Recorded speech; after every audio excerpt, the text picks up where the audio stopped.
Right now, you're about to discover a life-changing secret that Zen masters have used for over 1,000 years to transform overwhelming stress into effortless peace. I'm going to share ancient Buddhist teachings and Zen wisdom that have been quietly passed down through generations, helping countless people find their way from struggle to serenity. Each teaching contains a hidden key that unlocks your mind's natural ability to release control and find deep inner calm. And here's what makes this different from ordinary stress relief. These Buddhist principles work, even if you've never meditated before, even if you feel completely overwhelmed right now, even if you've tried everything else and nothing has lasted. The Buddha once said, "You yourself, as much as anybody in the entire universe, deserve your love and affection." In the next 3 hours, you'll discover exactly what this means and how to stop being your own worst enemy. As we journey through stories of wise monks, flowing rivers, and unexpected moments of clarity, you'll notice something remarkable happening.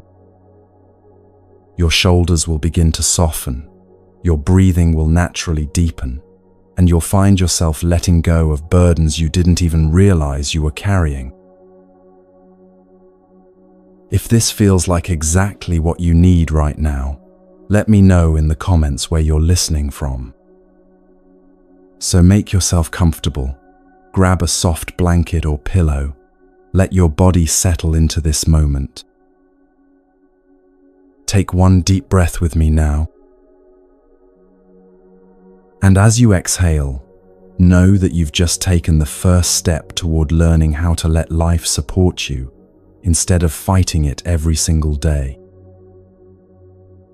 Let's begin with our first teaching about the nature of flow itself.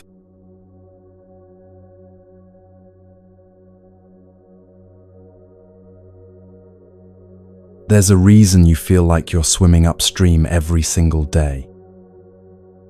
You've been taught that life is something to conquer, that peace is something to achieve, that happiness is something to chase down and capture before it slips away. But what if I told you that this very approach, this constant fighting and forcing, is exactly what's been keeping you trapped in cycles of exhaustion and overwhelm?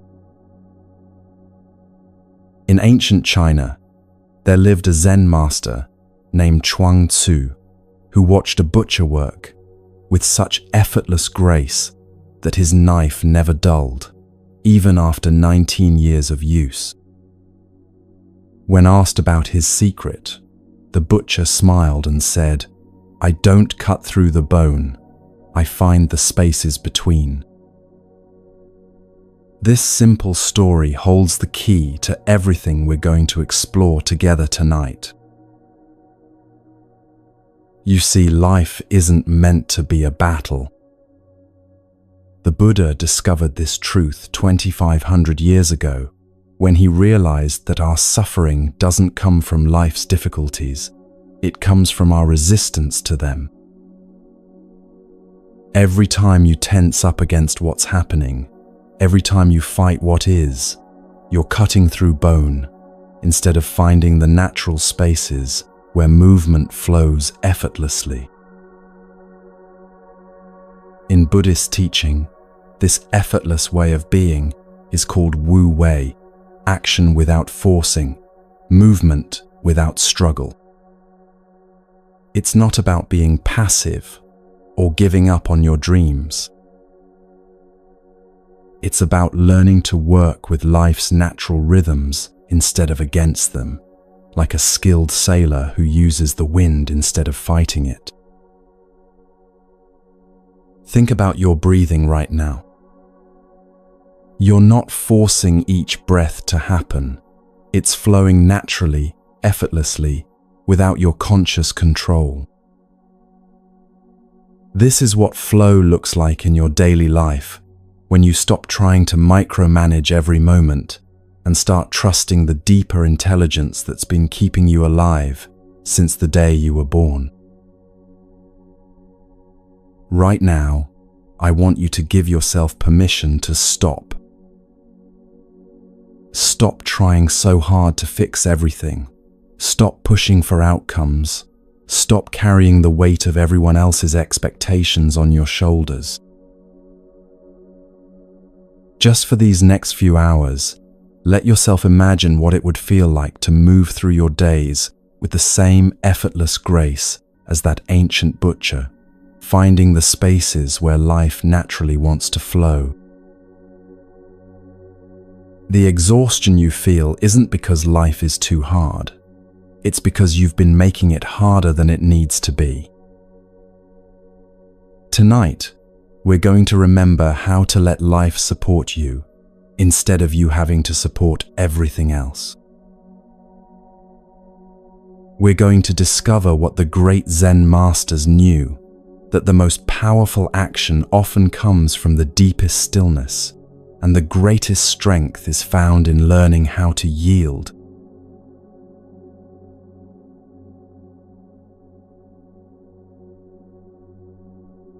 There's a profound truth that will change everything about how you see your struggles, and it's hiding in plain sight in every moment of your life.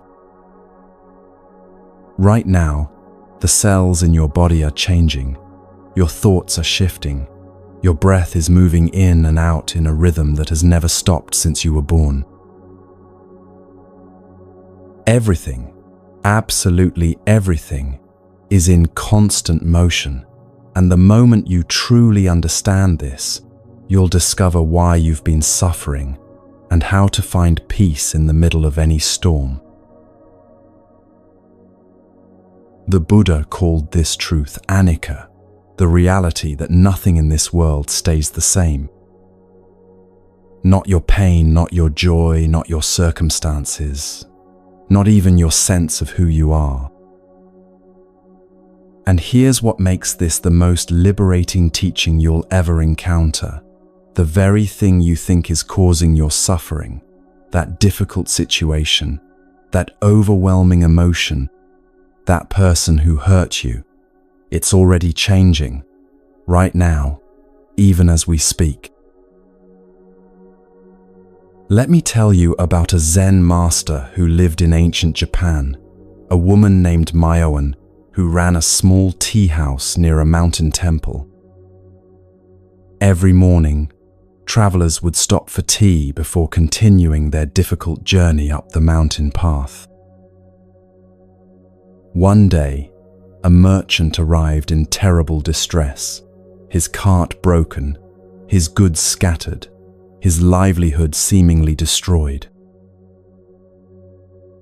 "Master Myoan," he cried, "I have lost everything. My family will starve. My reputation is ruined. My life is over." The master calmly poured him tea and said, "Tell me, honored guest, is the water in this cup the same water that was in the river yesterday?" The merchant looked confused. "Of course not, master. Water flows. It's always moving, always changing." Myoan smiled gently. "And yet, you believe your circumstances are frozen in place forever?" She gestured to the window where cherry blossoms were falling like snow. "Those flowers were buds last month, they're petals today, and tomorrow they'll be soil feeding new growth.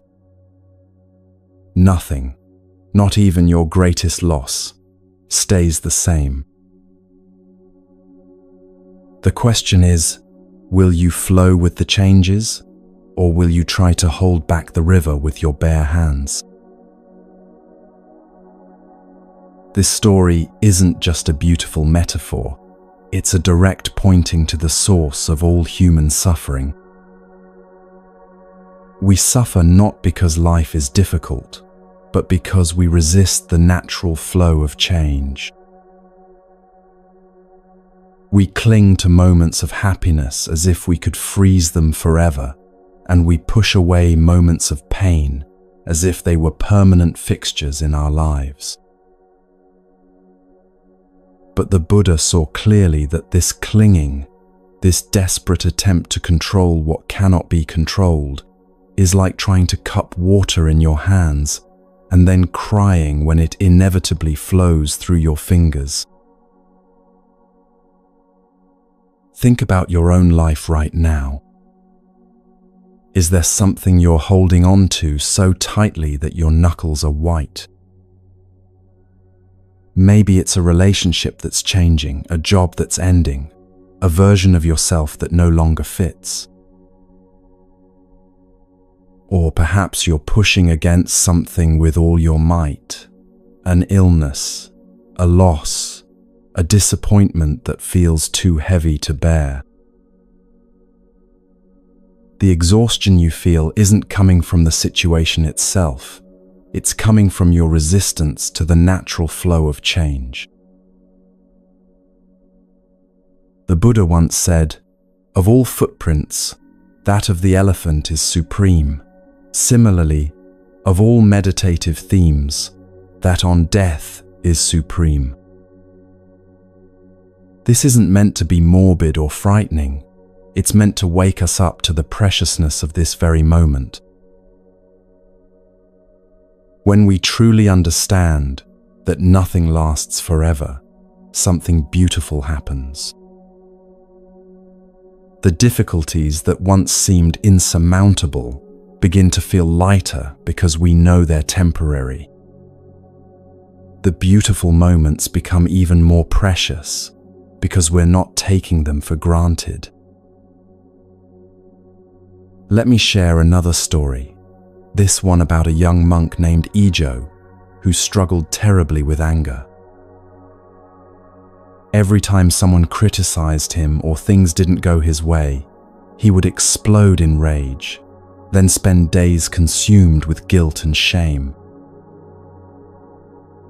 His teacher, Master Dogen, watched this pattern repeat for months without saying a word. One autumn morning, Ijo stormed into the meditation hall after another outburst, his face red with frustration. "Master," he cried, "I am a failure as a monk. This anger keeps returning no matter how hard I fight it. I am the same terrible person I was when I arrived here." Dogen looked up from sweeping fallen leaves and handed Ijo the broom. "Tell me," he said gently, "are these the same leaves that were green on the branches just weeks ago?" Ijo looked at the golden and crimson leaves scattered around them. "No, Master, they've changed completely. And will they remain as they are now forever?" Dogen asked. "No," Ijo replied, beginning to understand. "They'll decompose and become soil for new growth." "Then tell me," Dogen smiled, "if even these leaves cannot remain the same, how is it possible that your anger, or your guilt about it, could be permanent?" Your anger arises, peaks like a wave, and naturally subsides. Your guilt about the anger does the same. The only thing that remains constant is your belief that these temporary states define who you are. But you, young monk, are more like the sky than the weather, vast enough to hold all storms, unchanged by their passing. This teaching transformed Ijo's life, and it can transform yours too. You are not your emotions. You are the awareness that experiences them. You are not your circumstances. You are the consciousness that witnesses them unfold. And just as storms pass through the sky without damaging it, All of your experiences, both wonderful and terrible, pass through the vast space of your awareness, without defining or limiting who you truly are. But let's bring this wisdom down to earth, into the very real struggles you're facing right now. Maybe you're dealing with anxiety that feels overwhelming and endless. The teaching of impermanence reminds you that anxiety is not a solid thing. It's a constantly shifting experience that rises and falls like waves in the ocean. When you stop fighting the wave and start watching its natural rhythm, you discover that even the most intense anxiety has peaks and valleys, moments of intensity and moments of calm. I want to tell you about a businessman named Tanaka who came to see Master Huang Po in ancient China. Tanaka was successful by every measure, wealthy, respected, powerful, but he was tormented by anxiety about losing everything he had built. He couldn't sleep, couldn't enjoy his success, couldn't stop worrying about the future. "Master," he pleaded, "please give me a teaching that will end my suffering. I will pay any amount, make any donation to your temple." Huang Po smiled and picked up a beautiful porcelain cup, one of the finest pieces in the monastery. Without warning, he dropped it on the stone floor, where it shattered into countless pieces. Tanaka gasped in horror. "Master, that cup was priceless. Why did you destroy something so beautiful?" Huang Po looked at him with infinite compassion. "Tell me, honored guest, are you suffering because the cup is broken, or because you believed it would last forever?" "The cup fulfilled its purpose perfectly," the master continued. "It held tea, brought beauty to our lives, and now it teaches us the most important lesson of all, that nothing in this world is permanent, and trying to make it so is the source of all our pain. Your anxiety isn't protecting your business. It's preventing you from enjoying the success you have right now. What if, instead of clinging to what you've built, you learned to appreciate it like a beautiful flower that blooms for a season?" Tanaka stared at the broken pieces, and suddenly something inside him broke too, not his spirit, but his desperate need to control the uncontrollable. Tears streamed down his face as he realized he had been spending all his energy trying to make permanent what was naturally temporary. From that day forward, he ran his business with the same skill and dedication, but without the crushing weight of needing it to last forever. Paradoxically, when he stopped clinging so tightly, his business thrived even more because he could make decisions from clarity rather than fear. Or perhaps you're grieving a loss that feels too big to survive. Impermanence doesn't diminish your grief or tell you to get over it. Instead, it offers you the profound comfort of knowing that even the deepest pain is not a permanent resident in your heart. It moves, it shifts, it transforms. The raw, sharp edges of fresh grief gradually soften into tender memories. The overwhelming waves slowly become gentler swells. And eventually, what once felt like it would destroy you becomes the fertile ground from which compassion and wisdom grow. There was once a mother named Kisa Gotami who lost her young son to illness. Mad with grief, she carried the child's body from house to house, begging for medicine to bring him back to life.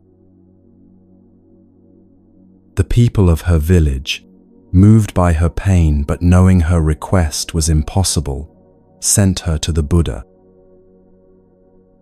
When she arrived, clutching her son's body, the Buddha looked at her with infinite tenderness.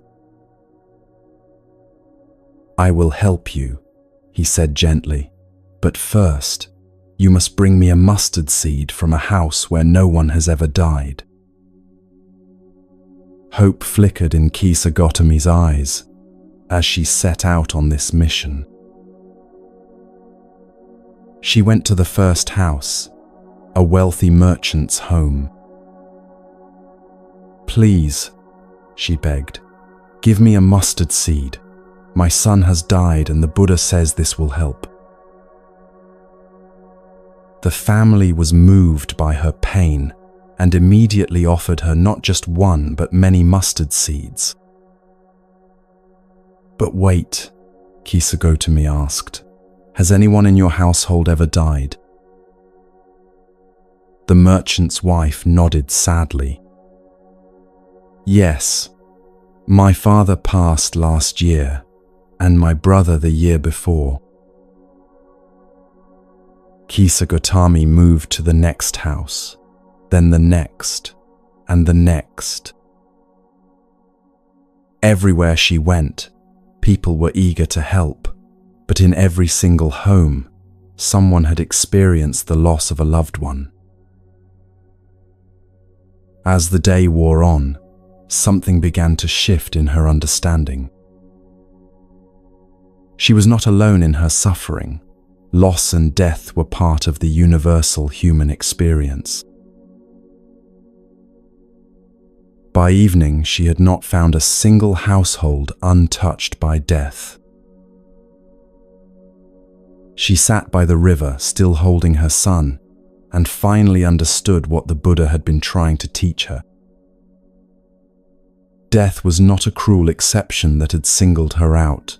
It was the natural completion of every life, as inevitable as sunset after sunrise. Her grief was real and valid, but it was also part of the shared human experience of loving and losing. With tears of both sorrow and understanding, she gently laid her son's body to rest and returned to the Buddha. "Master," she said, "I could not find the mustard seed you requested. Did you find what you were really seeking?" He asked kindly. "Yes," she whispered. "I found that I am not alone in my pain, and that even this terrible grief will not last forever." The Buddha taught her that the pain of loss comes not just from love, but from our resistance to the natural cycle of life and death. "All conditioned things are impermanent," he said. "When you see this clearly, you will find peace even in the midst of sorrow." Kisa Gotami became one of his most devoted students, finding in her acceptance of impermanence, not cold detachment, but a deeper, more sustainable form of love, one that could embrace both joy and sorrow as natural parts of the human experience. Maybe you're trapped in a job that drains your spirit, a relationship that no longer serves you, or patterns of thinking that keep you stuck in cycles of self-doubt. The beautiful truth of impermanence is that none of these situations are as solid as they appear. Even the most entrenched circumstances are constantly shifting, creating small openings for change that you might not have noticed before. I want to tell you about Master Bankei, a Zen teacher who lived in 17th century Japan. Before his awakening, he was consumed with spiritual ambition, desperately seeking enlightenment through extreme practices that nearly killed him. He fasted until he was skeletal, meditated until he collapsed, and drove himself to the edge of madness, trying to force his way to freedom. One day, weakened by years of struggle, Bankei coughed up blood and thought he was dying. But instead of fear, he felt a profound relief wash over him. Finally, he thought, I can stop trying so hard. And in that moment of complete surrender to impermanence, to the reality that even his life might be ending, he experienced the peace he had been chasing for years. He realized that what he had been seeking was never hidden. It was simply obscured by his desperate attempts to grasp it. The enlightenment he had been fighting for was already present in every moment of letting go, in every breath that came and went without his control, in every experience that arose and passed away naturally. From that day forward, Bankei taught the simplest and most profound message: you are already perfect exactly as you are. Your only problem is that you don't believe it. He would tell his students, don't try to become a Buddha. You're already Buddha nature experiencing temporary thoughts and feelings.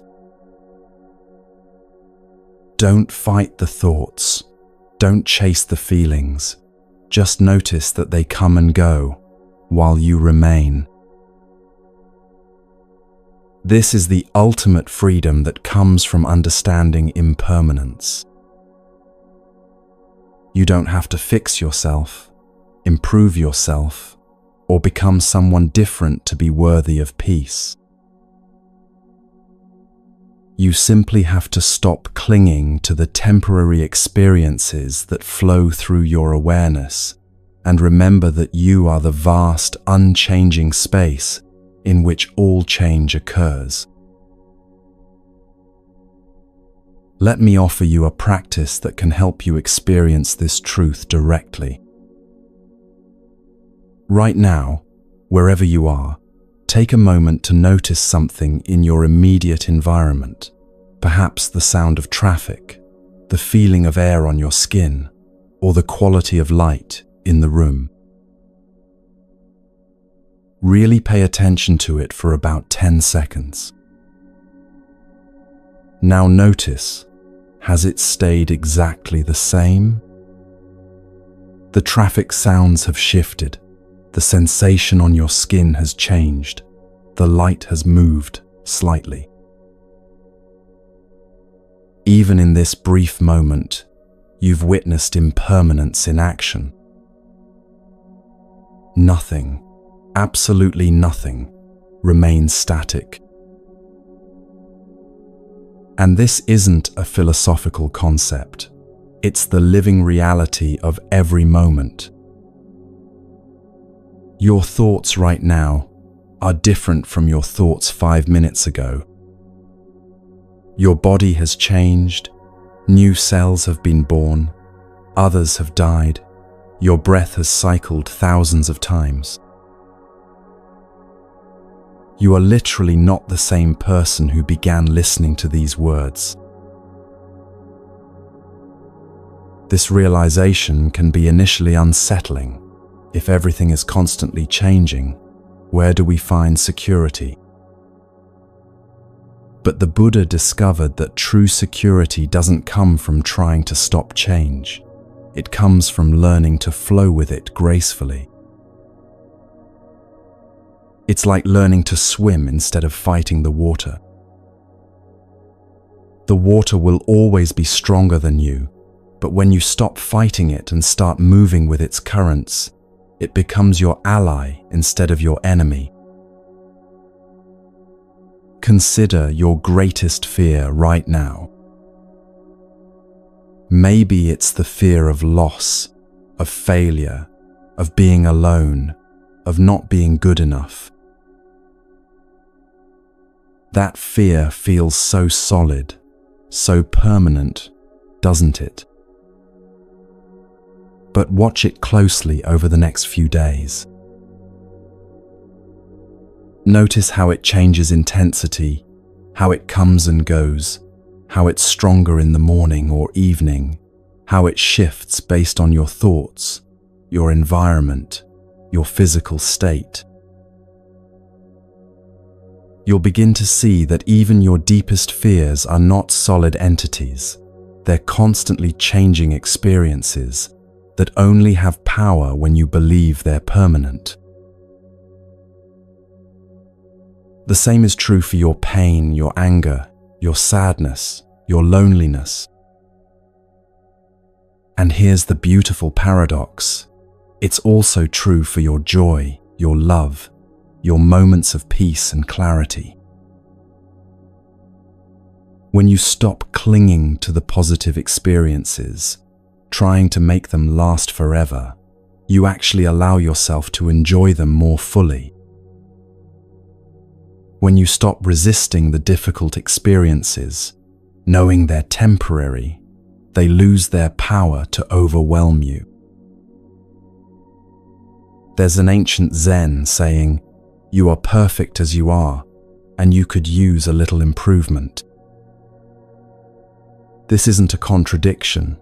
It's pointing to the dynamic nature of existence. You are perfect in this moment, exactly as you are, because this moment is all there is.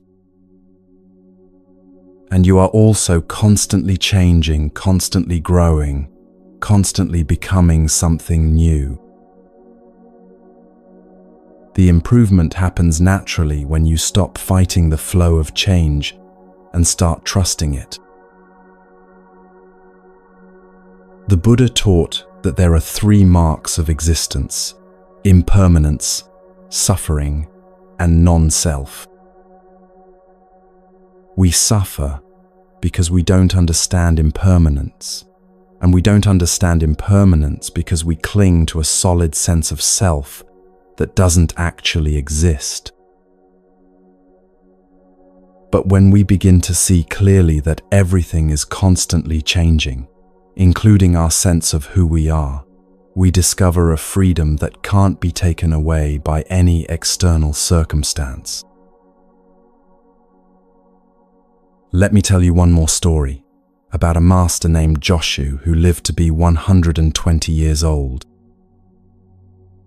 Students would often ask him how he maintained such peace and vitality despite his great age and the many changes he had witnessed.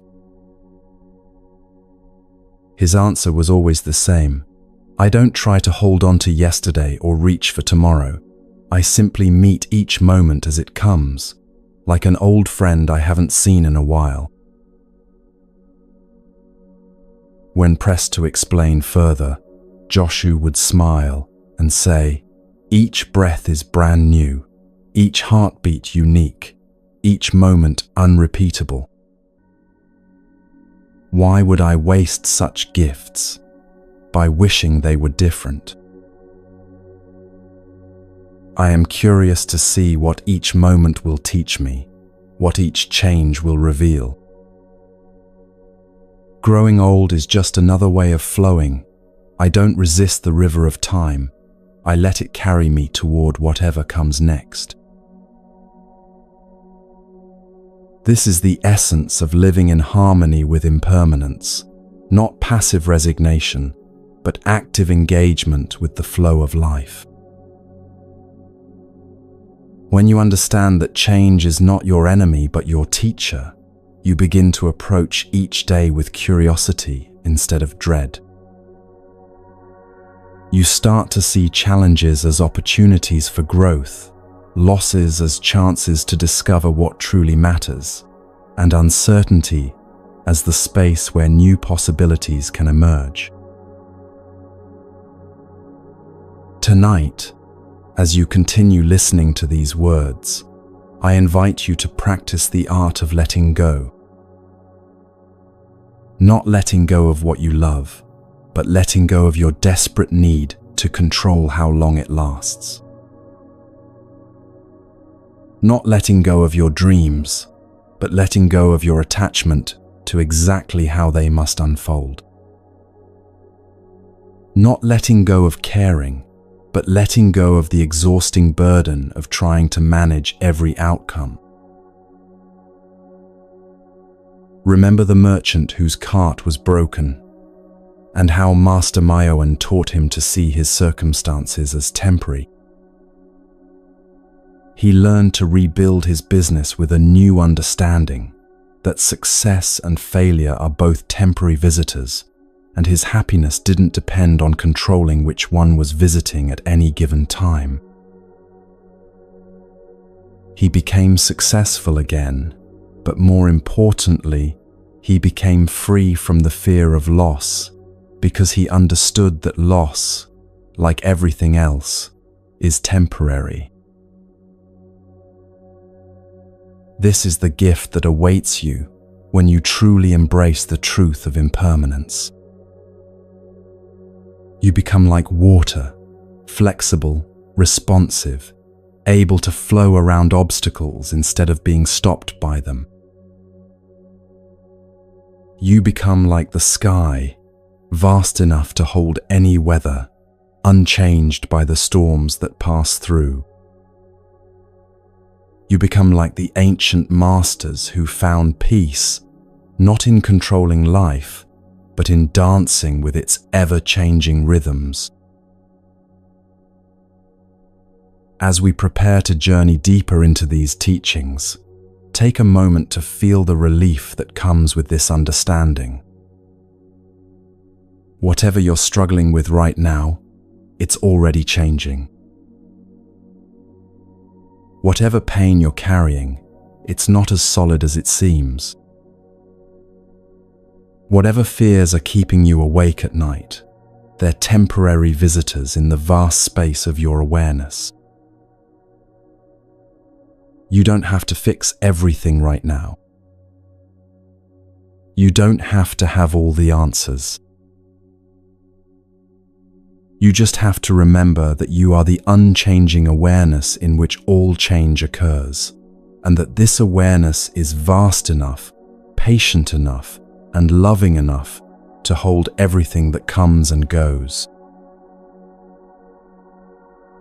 Let this truth settle into your bones, into your breath, into the deepest part of your being.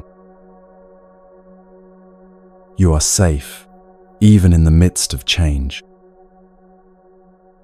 You are whole, even when things are falling apart. And you are free to flow with life instead of fighting it, free to trust the process instead of controlling it, free to find peace in the very impermanence that once frightened you. This is just the beginning of our journey together. There are deeper truths to explore, more stories to share, and greater freedoms to discover. But for now, rest in this knowing, change is not your enemy.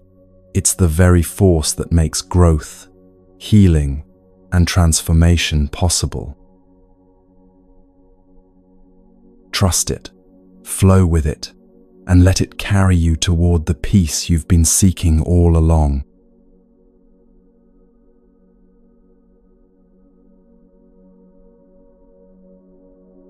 Right now, as you listen to these words, there's something happening that you've probably never noticed before. You're carrying around an invisible story about who you are, a collection of labels, memories, beliefs, and judgments that you've mistaken for your true self. This story feels so real, so solid, so fundamentally you, that questioning it might seem impossible or even frightening. But what if I told you that this story, this sense of being a fixed, unchanging person, is actually the source of most of your suffering, and that learning to see through it is the key to a freedom you never imagined possible? The Buddha made one of the most radical discoveries in human history when he realized that what we call self is actually an elaborate illusion.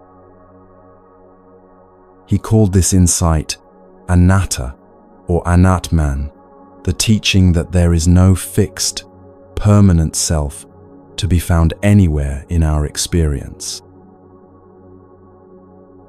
This doesn't mean you don't exist. Of course you do.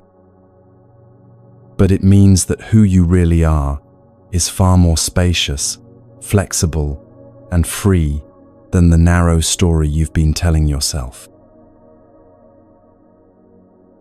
Let me share with you the story of a young woman named Sari, who lived in ancient India during the Buddha's time. She was known throughout her village as the angry one, a person so defined by her quick temper that people would whisper warnings to each other when she approached. Sari herself had completely identified with this role, believing deeply that anger was simply who she was, part of her unchangeable nature. One day, exhausted by the weight of her reputation and the constant conflict it created, Sari sought out the Buddha. "Blessed One," she said, her voice tight with frustration, "I am cursed with a terrible nature. I am an angry person, and I cannot change this about myself. Everyone knows it, everyone expects it, and I'm tired of disappointing people when I try to be different." The Buddha looked at her with infinite compassion and asked a simple question. "Tell me, when you were sleeping last night, were you angry?" Sari looked confused. "No, of course not. I was asleep." "And when you were laughing with a child yesterday, I saw you playing with your neighbor's daughter. Were you angry then?" "No," she admitted quietly. "I felt joy." "Then tell me," the Buddha continued gently, "if you were truly an angry person, if anger was your fixed nature, how could you ever experience anything else? How could you sleep peacefully, laugh joyfully, or even feel curiosity about changing? What you call your anger is actually a temporary visitor in the vast space of your awareness, a cloud passing through the sky, not the sky itself." This conversation changed Sari's life completely. She began to see that she had been confusing temporary experiences with permanent identity. The anger that arose in her was real, but it wasn't who she was. It was simply a conditioned response that had become a habit. When she stopped defending her identity as an angry person, she created space for other qualities to emerge: patience, kindness, wisdom that had always been there, but were hidden beneath her fixed self-image. This is exactly what's happening in your own life right now. You've created a story about who you are based on your past experiences, your successes and failures, your personality traits, your relationships, your career, your beliefs. And while these elements are part of your experience, they are not the totality of who you are. They're more like clothes you're wearing. They can be changed, adjusted, or removed entirely without affecting the essential you that remains underneath. The Buddhist teaching of non-self isn't asking you to become nobody. It's inviting you to discover that you're much bigger than the somebody you thought you were. Think about it. You've been many different people throughout your life. The child you were at 5, the teenager you were at 15, the adult you are now, they share continuity, but they're also remarkably different. Your thoughts have changed, your body has changed, your interests and values have evolved. So which one is the real you? The truth is, there is no fixed, unchanging self to be found anywhere. What you call you is actually a dynamic process, a constantly flowing river of thoughts, sensations, emotions, and experiences happening within the spacious awareness that is your true nature. When you understand this deeply, something remarkable happens. You stop being trapped by your own self-concept and start living with genuine freedom. Let me tell you about Master Ikkyu, a Zen monk who lived in 15th century Japan and became famous for his unconventional approach to spiritual life. Unlike other monks who maintained serious, dignified personas, Ikkyu would sometimes be found drinking sake in taverns, writing playful poetry, or engaging in activities that shocked the religious establishment. When criticized for his behavior, he would smile and ask, "Which Ikkyu are you upset with? The monk, the poet, the friend, the student? I am all of these, and none of them." People couldn't understand how someone could be so inconsistent, but Ikkyu had discovered something profound. When you're not trapped by a fixed identity, you're free to respond authentically to each moment.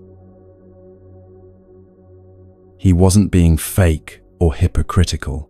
He was demonstrating what it looks like to live without the prison of self-definition. In the temple, he was fully present as a monk. In the tavern, he was fully present as a friend. In his poetry, he was fully present as an artist. He had learned to wear his roles lightly, like costumes that could be put on and taken off as needed. One of his most famous poems captures this freedom perfectly.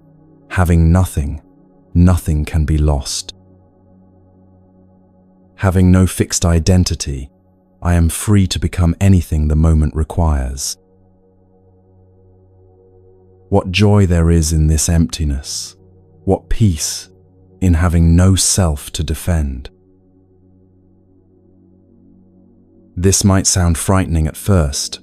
After all, if you're not who you think you are, then who are you? But this question itself reveals the trap. You're asking who, as if there must be a fixed answer, a solid identity to grasp onto. But what if the answer isn't a who, but a what? What if you're not a person having experiences, but awareness itself, temporarily taking the form of a person? The Buddha once said, "In the seeing, there is only seeing, no seer.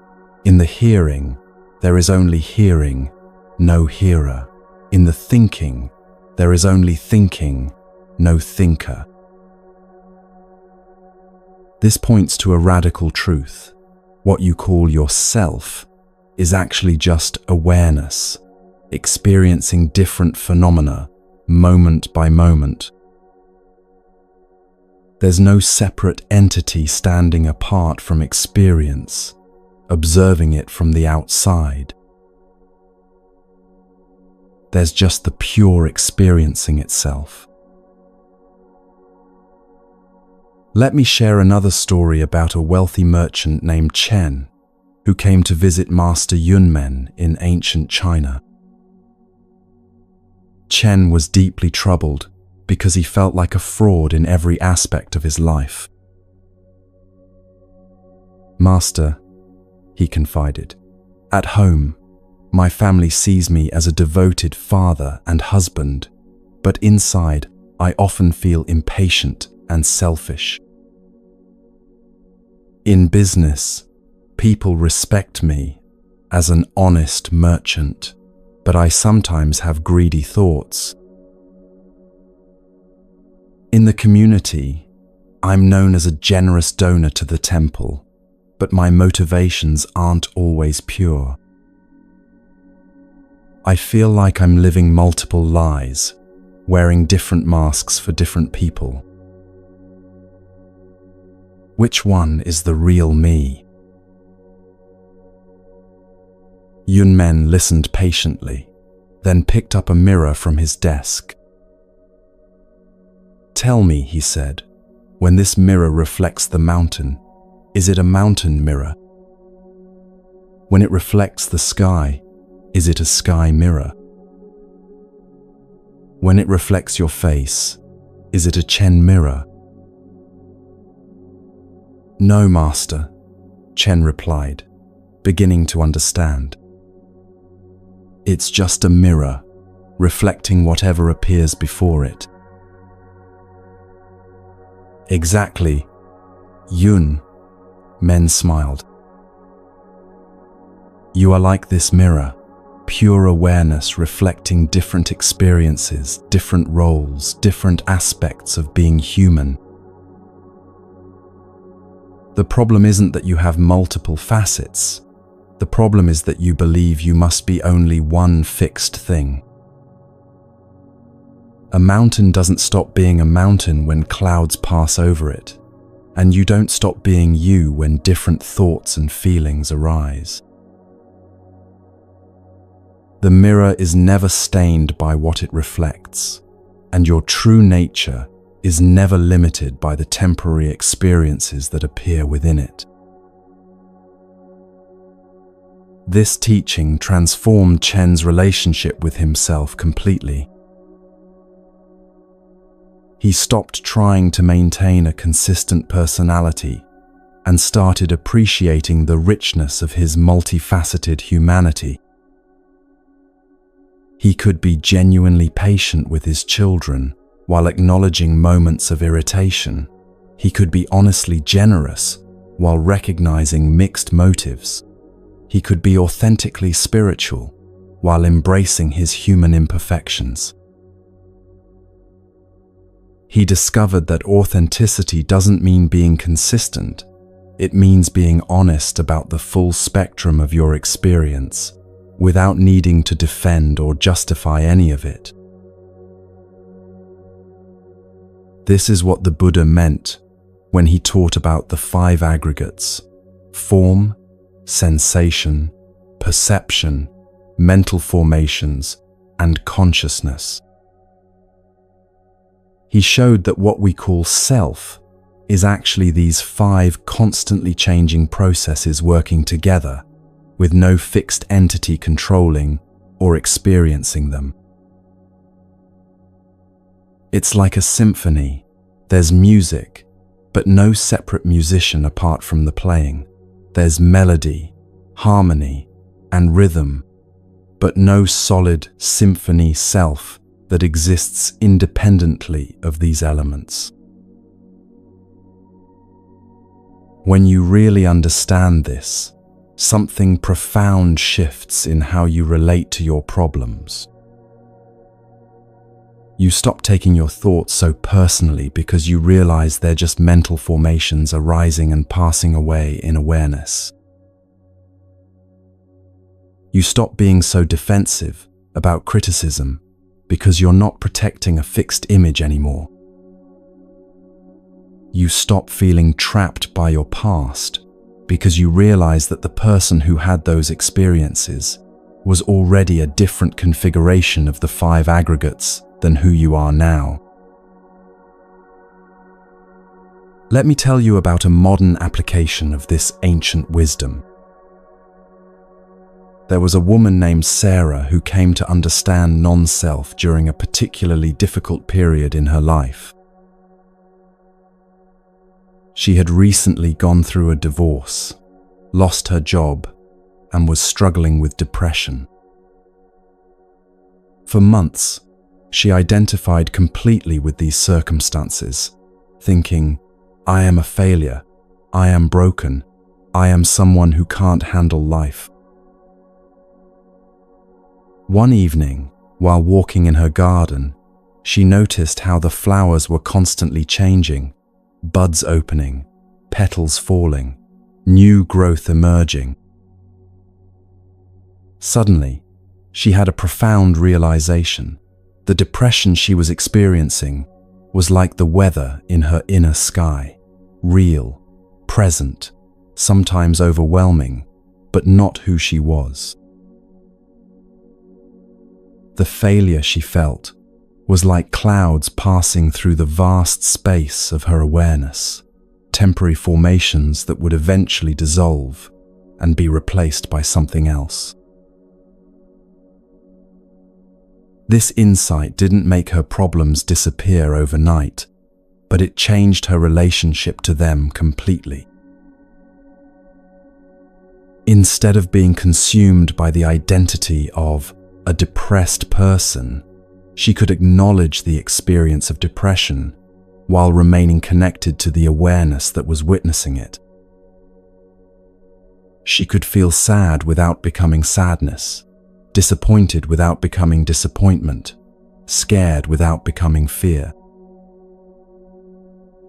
This gave her tremendous freedom to respond to her circumstances with wisdom rather than react from identification. The Buddha taught that our belief in a fixed self creates three fundamental forms of suffering: greed, hatred, and delusion. Greed arises when we think we need to get something to complete or improve our self-image. Hatred emerges when we perceive threats to our identity and try to push them away. Delusion keeps us trapped in the illusion that there's a solid self that needs protecting, improving, or defending in the first place.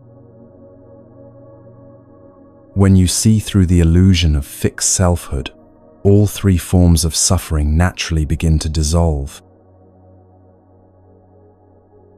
This doesn't mean you become passive or stop caring about your life. Instead, you start engaging with life from a place of freedom rather than compulsion. You can still have preferences, make plans, and work toward goals, but you're not driven by the desperate need to maintain or enhance a self-image. You can love deeply without possessing, create passionately without attachment, and give generously without keeping score, because there's no separate self that needs to gain or lose anything. Master Huangpo, one of the great Zen teachers, put it beautifully: your everyday mind, that is the way. When you're hungry, eat. When you're tired, sleep. When you're happy, laugh. When you're sad, cry. Just don't add the extra burden of believing these experiences define who you are. You are the aware space in which all experiences arise and pass away. Nothing more, nothing less, and certainly nothing that needs improvement. Let me share one more story that illustrates this freedom beautifully. There was a famous actor in ancient China named Li Wei, who was renowned for his ability to portray any character with complete authenticity. Whether he was playing a king or a peasant, a villain or a hero, audiences believed completely in his performance. When asked about his secret, Li Wei would smile and say, "I have no fixed character of my own, so I can become anyone the story requires." One day, a young actor approached him, frustrated by his own limitations. "Master Li," he said, "I want to be a great actor like you, but I keep getting trapped in my own personality. How can I learn to disappear into my roles?" Li Wei looked at him with twinkling eyes. "First, you must discover that there is no fixed personality to get trapped in. What you call your personality is just another character you've been playing for so long that you've forgotten it's a role." "But if I'm not my personality," the young man asked, "then who am I?" Li Wei laughed gently. "You are the one who can play any role because you are not limited by any role. You are the awareness that can witness kings and beggars, heroes and villains, joy and sorrow, without being defined by any of them. This is why great acting and great wisdom are the same thing. Both require you to be fully present without being trapped by identity." This is the invitation that Buddhist teaching offers you, to discover the freedom of living without being imprisoned by your own self-concept. You can still have a personality, still have preferences and opinions and ways of being in the world, but you hold them lightly, like costumes in a vast wardrobe, rather than chains around your neck. When you begin to see through the illusion of fixed selfhood, several beautiful things start to happen. First, you become much more compassionate toward yourself and others because you realize that everyone is just doing their best from within their own limited self-stories. That person who cut you off in traffic isn't a bad person. Their awareness temporarily identified with stress, hurry, or distraction. Your own mistakes and flaws aren't evidence of your inadequacy. They're just temporary experiences arising in the vast space of your being. Second, you become incredibly adaptable and resilient because you're not invested in maintaining a consistent image. You can admit when you're wrong without feeling like your identity is threatened. You can change your mind without feeling like you're betraying yourself. You can grow and evolve without the fear that you're losing who you are, because you understand that who you are is the capacity for growth itself, not any fixed point along the journey. Third, you discover a profound sense of lightness and humor about the human experience. When you're not taking your self-story so seriously, you can laugh at your own contradictions, embrace your imperfections, and find joy in the absurdity of trying to be a consistent person in an inconsistent world. You realize that the spiritual path isn't about becoming perfect. It's about becoming comfortable with being perfectly imperfect. The Buddha taught that this realization of non-self is not something you achieve through thinking or analysis. It's something you discover through direct experience. You can't think your way out of the illusion of selfhood, because thinking itself happens within that illusion. Instead, you must learn to rest in the aware presence that witnesses all thinking, all feeling, all experiencing, without being limited by any of it. This is why meditation and mindfulness are so essential to this understanding. When you sit quietly and observe your experience without trying to change it, you begin to see directly that thoughts arise and pass away on their own. Emotions come and go like weather systems, and sensations constantly shift and change. You start to recognize that there's no solid you controlling any of this. There's just the natural flow of experience happening within awareness. As you deepen in this understanding, you might go through a period that spiritual teachers call the dark night of the soul, a time when your old sense of identity begins to dissolve before a new understanding has fully taken its place. This can feel disorienting or even frightening, like losing your moorings in a familiar harbor. But remember, you're not losing anything real.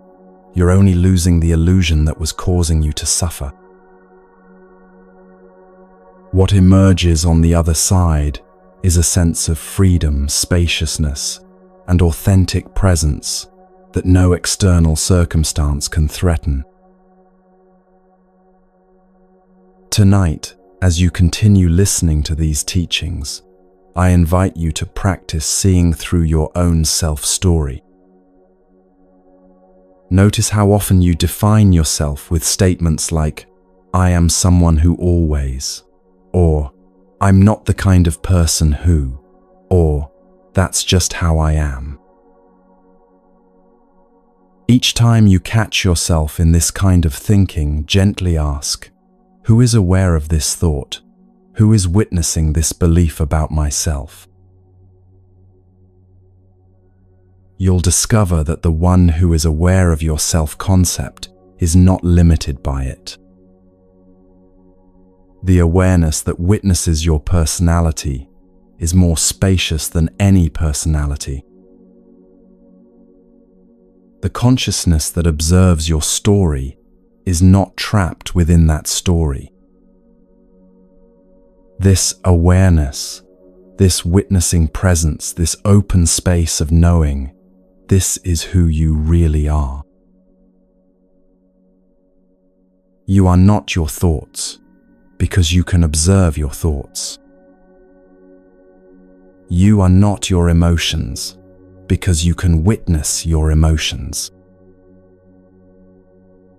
You are not your body, because you can be aware of your body. You are not your story, because you can see your story as just another object appearing in consciousness. You are the awareness itself, vast, open, unchanging, and free.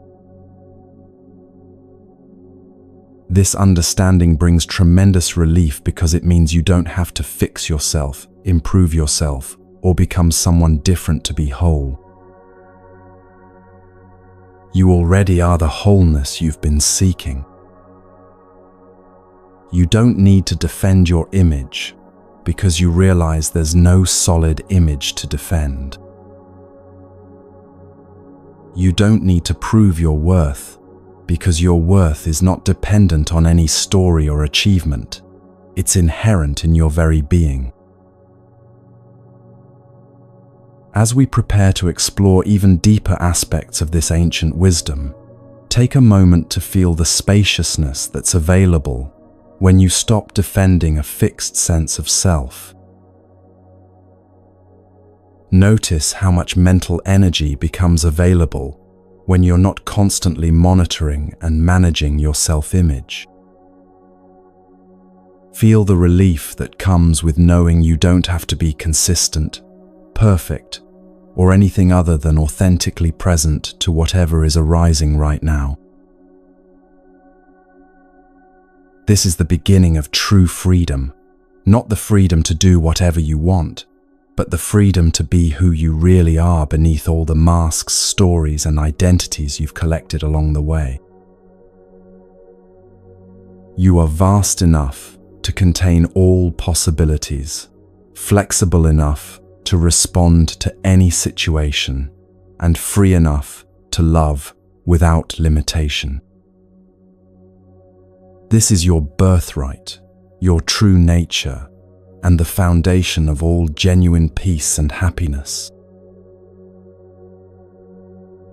Let this understanding settle into your bones, into your breath, into the deepest recognition of your being. You are not who you think you are. You are so much more. You are the space in which all identities arise and dissolve, the awareness in which all stories come and go, the love that needs no reason, and the peace that passes all understanding. Rest here, in this recognition, as we continue our journey into the heart of what it means to live with complete freedom and authentic presence.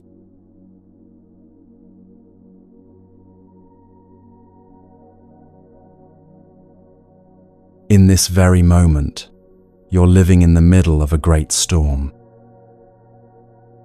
Not just the external chaos of modern life, the endless notifications, the competing demands, the pressure to be more, do more, achieve more, but the internal storm of your own mind, trying to find solid ground in a world that refuses to stand still. You've probably tried both extremes, sometimes pushing harder, forcing solutions, gripping tightly to control, other times retreating, avoiding challenges, numbing yourself to escape the overwhelm. But what if I told you there's a third way, an ancient path discovered by the Buddha himself that leads directly through the center of the storm to a place of unshakable peace? This is the middle way, and it might be the most practical spiritual teaching ever discovered. It's not about finding some perfect balance point and staying there. That's impossible in a dynamic world. Instead, it's about learning to move gracefully between extremes, like a skilled sailor who knows when to adjust the sails, when to ride the wind, and when to drop anchor and wait for the storm to pass. Let me tell you the story of how the Buddha discovered this profound truth. For 6 years before his awakening, Prince Siddhartha practiced the most extreme forms of spiritual discipline imaginable. He fasted until his body was nothing but skin and bones, meditated until he nearly died from exhaustion, and tortured himself with practices so severe that his 5 companions were awed by his dedication. He believed that enlightenment could only come through the complete rejection of comfort, pleasure, and ease. But after years of this self-torture, he was no closer to freedom than when he began. His body was broken, his mind was clouded by weakness, and his spirit was crushed by the futility of his efforts. One day, as he sat by a river barely conscious from hunger, he heard a music teacher instructing his student on tuning a sitar. "If you tighten the strings too much," the teacher said, "they will snap and produce no music. If you leave them too loose, they will produce only noise. But when the tension is just right, neither too tight nor too loose, the most beautiful music can emerge." In that moment, Siddhartha understood everything. He had been tightening the strings of his spiritual practice until they were about to snap, creating not beautiful music but the harsh discord of self-destruction. Before his spiritual quest, he had lived with strings too loose, indulging in every pleasure without awareness or purpose. Neither extreme had brought him closer to truth. That very day, he accepted food from a village girl named Sujata, breaking his fast and shocking his companions who believed he had given up his spiritual quest. But Siddhartha had not given up. He had discovered something far more profound than extreme discipline or extreme indulgence. He had found the middle way, the path of wise responsiveness that moves dynamically between extremes as each situation requires. That evening, sitting under the Bodhi tree, with his body nourished but not indulged, his mind alert but not strained, he achieved the enlightenment that had eluded him through years of extremes. This teaching is not just ancient history, it's the key to navigating the unique challenges of your modern life. Right now, you're probably caught in your own version of these extremes. In your work, you might swing between periods of intense drive and complete burnout. In your relationships, you might alternate between giving everything and withdrawing completely. In your self-care, you might go from strict discipline to total abandonment. The middle way offers you a different approach entirely. Let me share the story of Master Linji, a Zen teacher who lived in 9th century China and became famous for his ability to respond perfectly to any situation without getting caught in extremes. Students would come to him with the most complex problems, expecting elaborate philosophical answers, but Linji had a gift for cutting straight to the heart of things with startling simplicity. One day, a wealthy merchant named Wang arrived at the monastery in a state of complete agitation.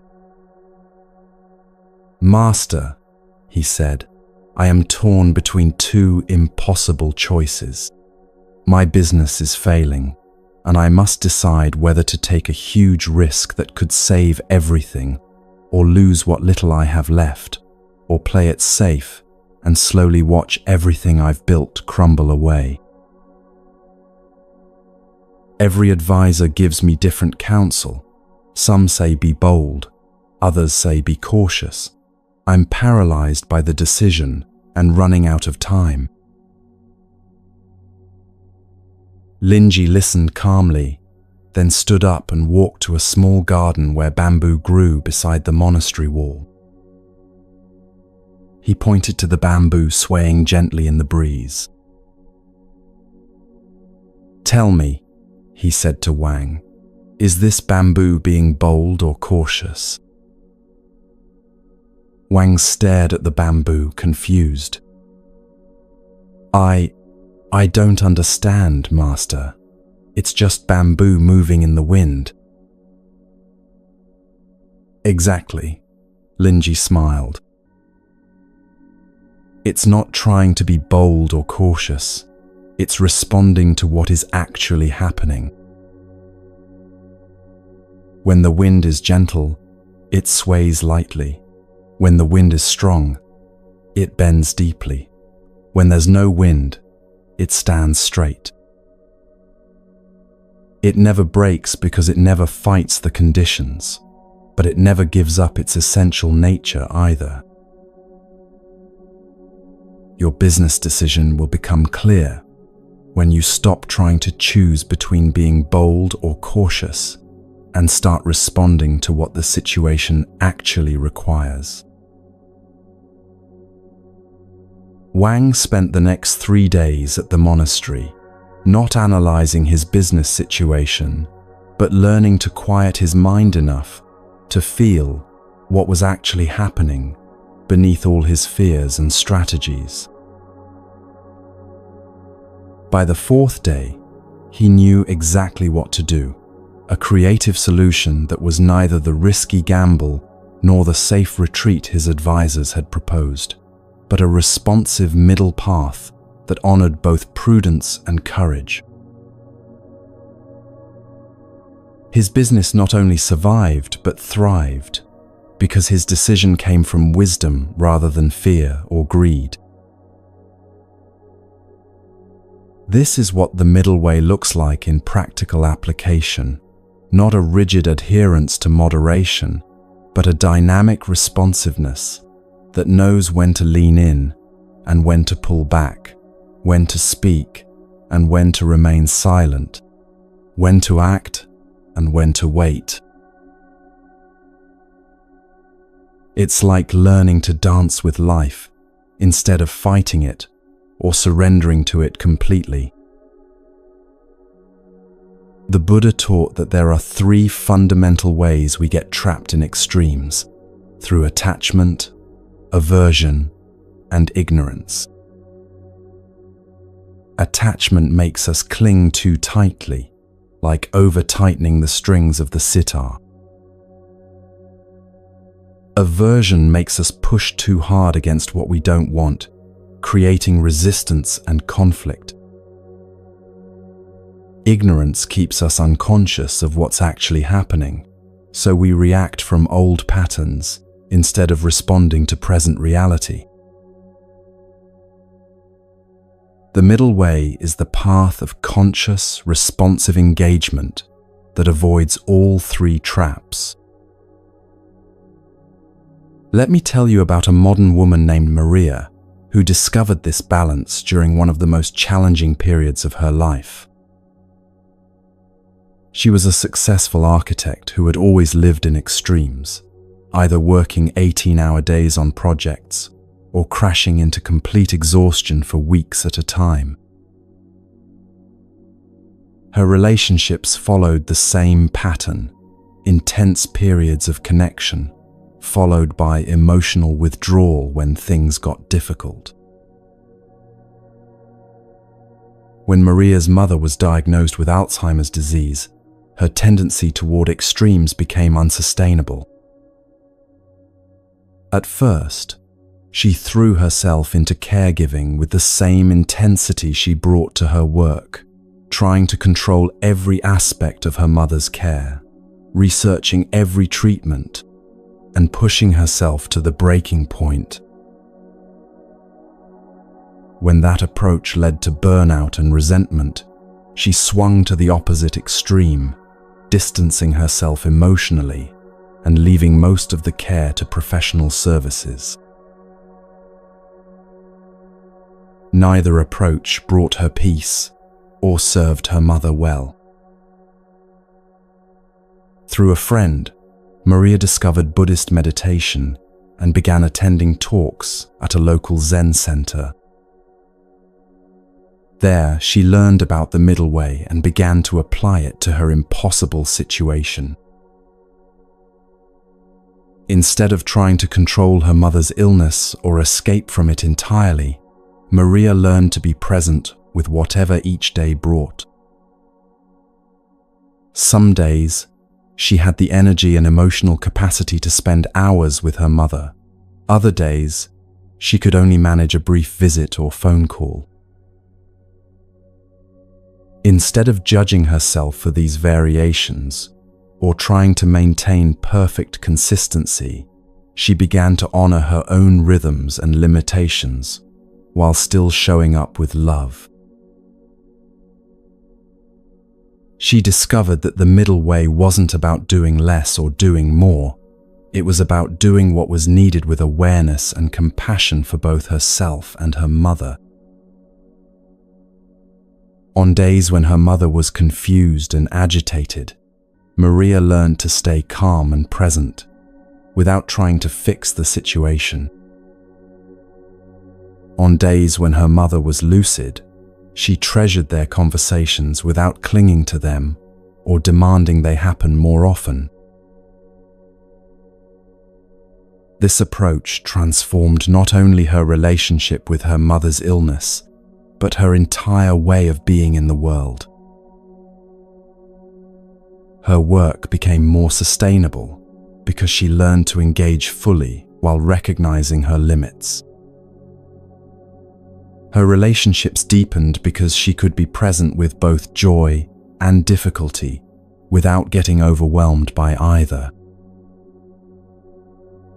She had found what the Buddha called the middle path that leads to peace, not a perfect balance, but a dynamic responsiveness that could meet any situation with wisdom. The middle way is especially crucial in our current cultural moment because we're constantly bombarded with messages that push us toward extremes. Social media feeds us either outrage or false positivity, with little space for the nuanced middle ground where most of life actually happens.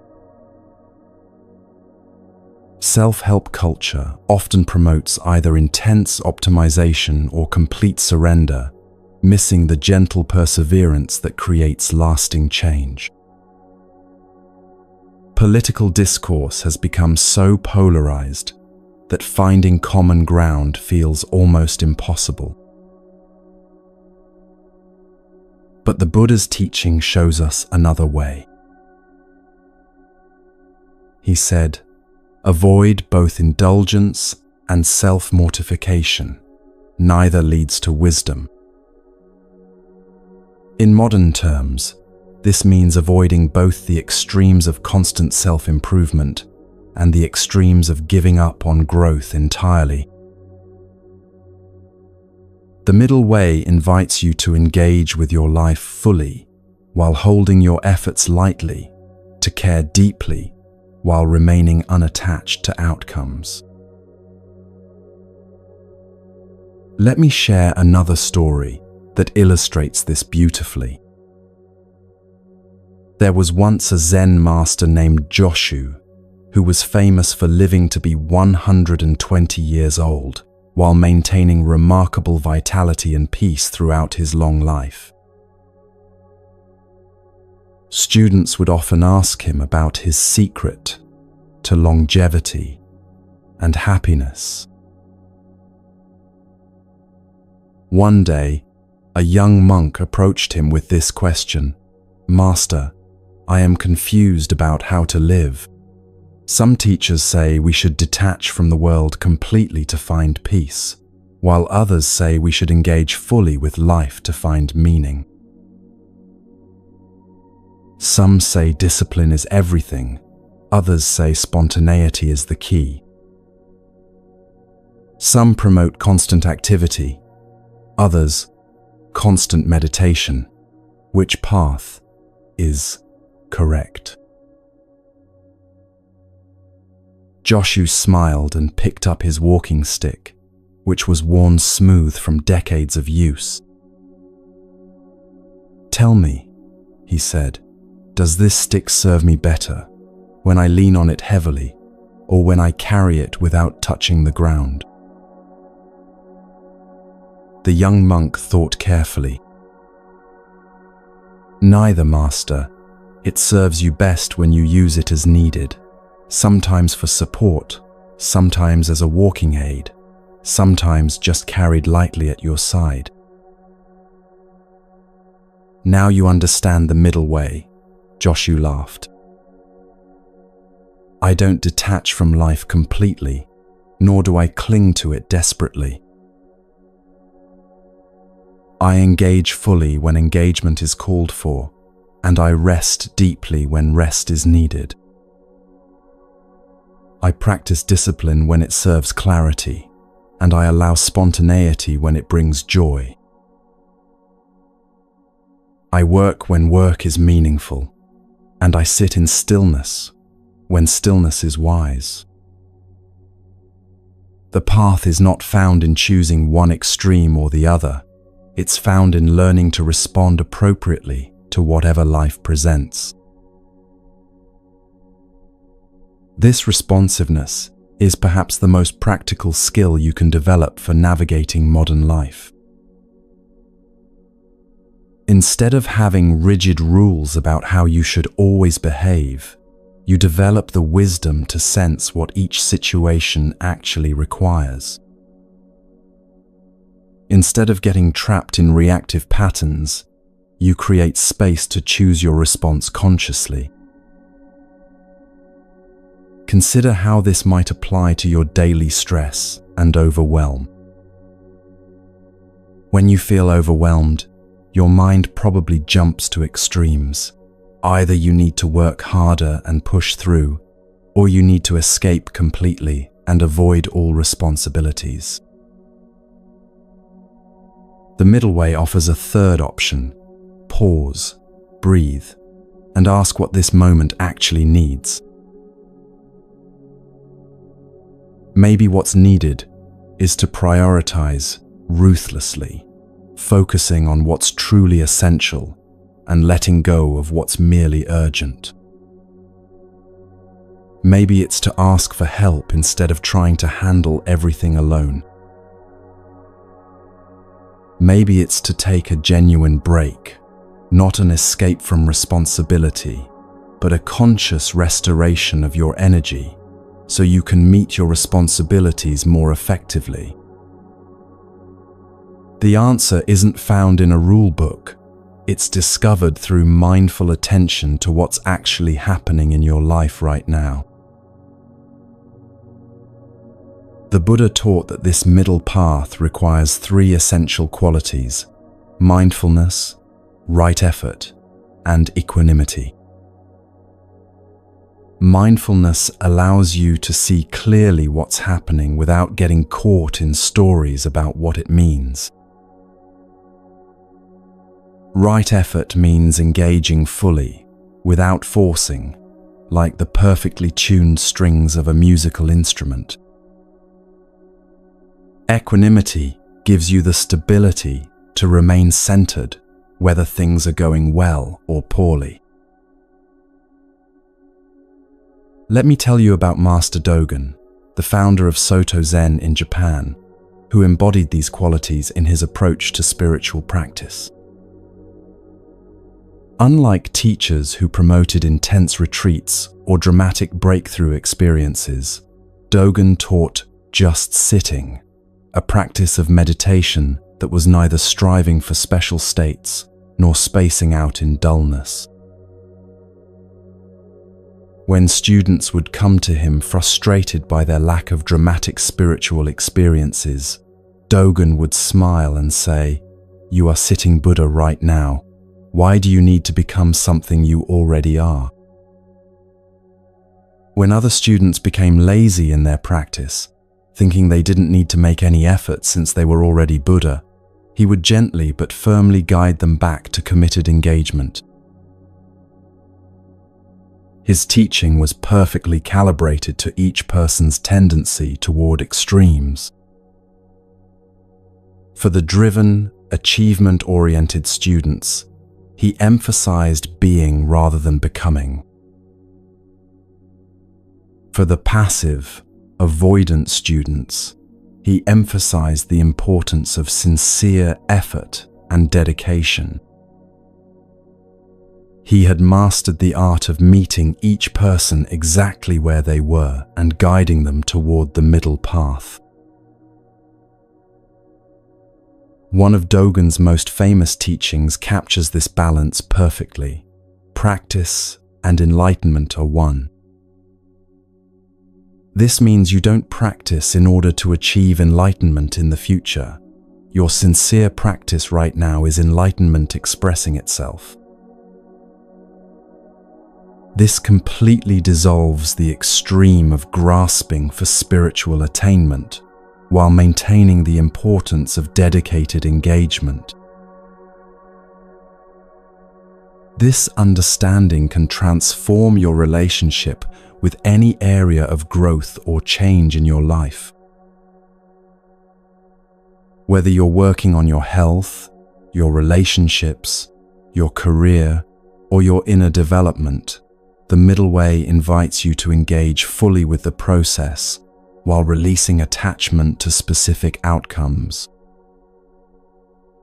You do your best, consistently and with care, while trusting that the results will unfold naturally according to causes and conditions beyond your control. I want to share one more story that shows how this principle applies to one of the most challenging aspects of modern life, the balance between solitude and connection. There was a hermit monk named Ryokan who lived alone in a small hut on Mount Kugami in Japan. Many people assumed he had chosen extreme isolation, cutting himself off from human connection entirely. But Ryokan's solitude was not an escape from the world. It was a way of preparing to meet the world more fully. Villagers would often find him playing with children, composing poetry with farmers, or sharing simple meals with anyone who needed company. His solitude had taught him to be present without neediness, to listen without agenda, and to love without attachment.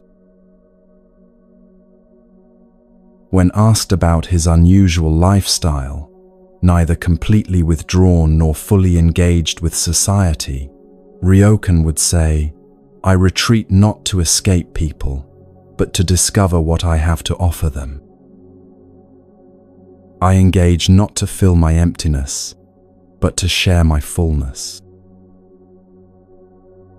Both solitude and connection become effortless when neither is driven by need. This is the essence of the middle way in relationships, learning to be alone without loneliness and connected without dependency. You cultivate the capacity to be complete within yourself while remaining open to deep intimacy with others. You neither cling to relationships out of fear of abandonment, nor avoid them out of fear of losing your independence. As you continue listening tonight, I want you to notice your own tendencies toward extremes. Do you tend to be over-responsible or under-responsible? Do you swing between perfectionism and giving up entirely? Do you alternate between people-pleasing and isolation? These patterns aren't moral failures. They're simply conditioned habits that developed as survival strategies at some point in your life.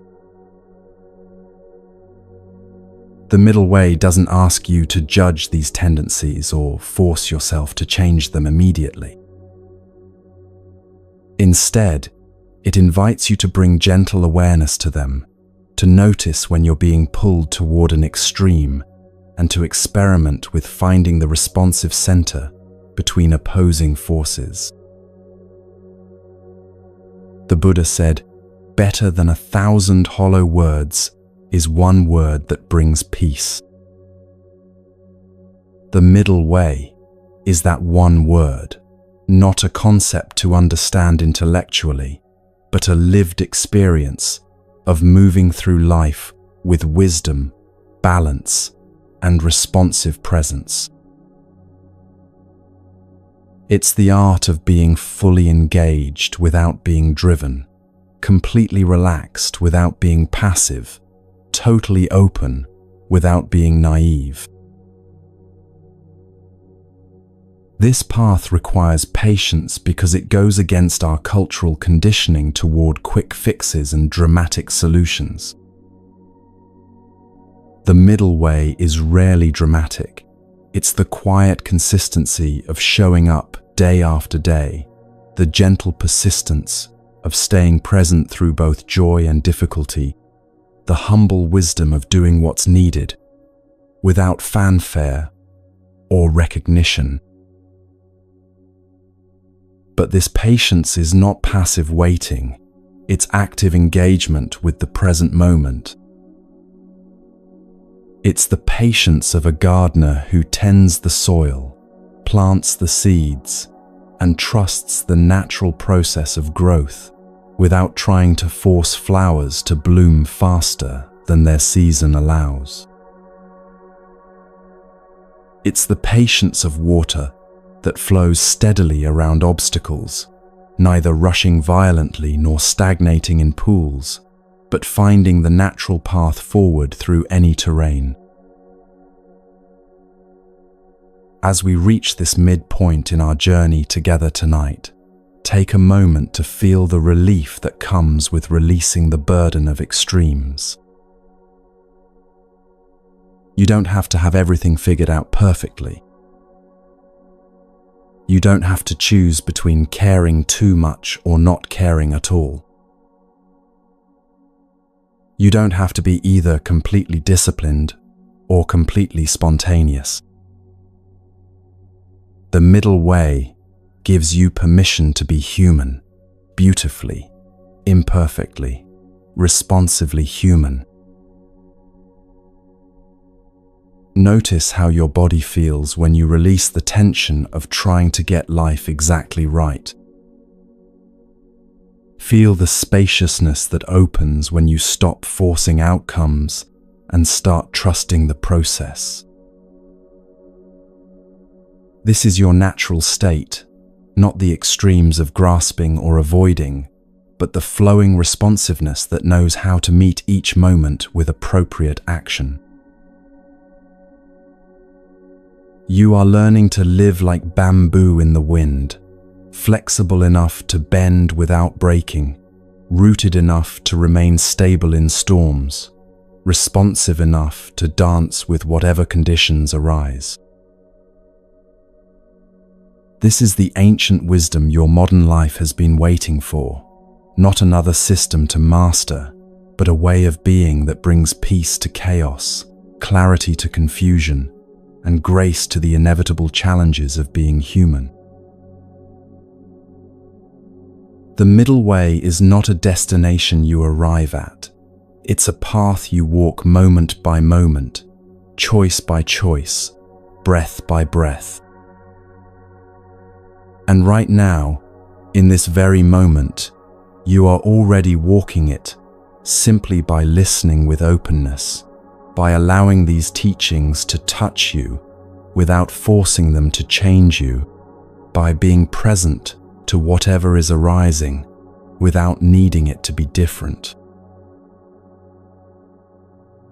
This is the profound ordinariness of awakening, not a special state you achieve, but the natural wisdom that emerges when you stop fighting life and start flowing with it.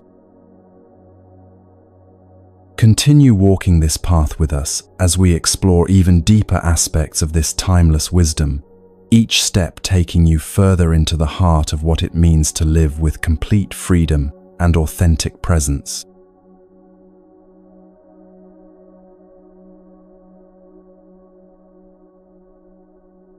Right now, there's an ocean of feeling moving through you that you've probably been trying to control, manage, or escape your entire life.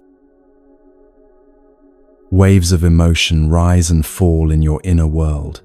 Anxiety about tomorrow, sadness about yesterday, anger at what shouldn't be, joy that feels too fragile to trust. You've been taught to see these emotions as problems to solve, enemies to defeat, or weaknesses to overcome. But what if I told you that your emotions are not obstacles on your path to peace? They are the very waves that can carry you there. The Buddha discovered something revolutionary about human emotions that goes against everything our culture teaches us.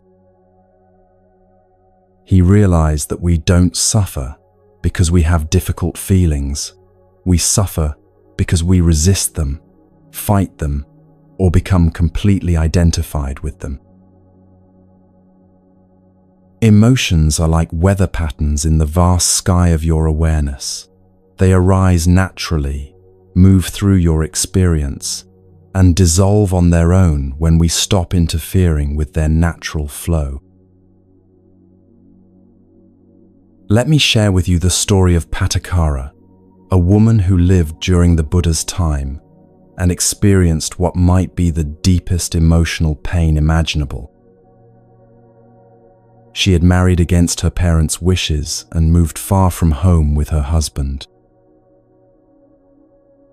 When she became pregnant, she wanted to return to her family for the birth, but her husband refused to make the journey. Determined to see her parents, she set out alone while he was away. Her husband followed and caught up with her just as she went into labor during a terrible storm. He tried to build her shelter, but was bitten by a poisonous snake and died instantly. Pattakara gave birth alone in the storm, holding her dead husband beside her newborn child. But her suffering had only begun. The next day, she had to cross a river, swollen by the storm. Unable to carry both children at once, she left her older child on one side while she carried the baby across. But as she was returning for her older son, he thought she was abandoning him and tried to follow her into the raging water. She watched helplessly as he was swept away and drowned. Devastated beyond measure, she continued toward her parents' village with her infant, only to discover that her entire family, parents, siblings, everyone she had ever loved, had been killed when their house collapsed in the same storm. In one terrible night, she had lost her husband, both children, and every family member she had in the world. The grief drove her completely mad. She wandered naked through the streets, her infant clutched to her chest, not even noticing when the baby died in her arms. People threw stones at her, thinking she was possessed by demons. For months, she lived in this state of complete emotional dissolution, neither eating nor sleeping properly, lost in an ocean of pain so vast it seemed impossible to survive. One day, still carrying her dead infant, she stumbled into a grove where the Buddha was teaching. The crowd recoiled from this mad, filthy woman, but the Buddha looked at her with infinite compassion. "Sister," he said gently, "put down your burden and come sit with me." Something in his voice penetrated her madness. For the first time in months, she truly saw what she was carrying, her dead child, and the full reality of her losses crashed over her like a tidal wave. She began to wail with such intensity that everyone in the grove felt their hearts breaking just to hear it. But the Buddha didn't try to stop her crying or comfort her with empty words. Instead, he said something that changed her life forever. Let the grief flow through you like water through a riverbed. Do not try to dam it up, and do not try to become the river. You are the spacious earth that holds the riverbed, vast enough to contain any flood, unchanged by whatever waters pass through. As Pattakara continued to weep, the Buddha began teaching about the nature of loss and impermanence. All conditioned things pass away, he said. This is the nature of existence, not a cruel exception that has singled you out, but the fundamental truth that connects you to every being who has ever lived and loved and lost. Your pain is real and valid, but it is not who you are. Feel it fully, honor it completely, and let it move through the vast space of your being without becoming trapped in its current. Over the following days, as Patakara remained in the grove listening to the Buddha's teachings, something extraordinary happened.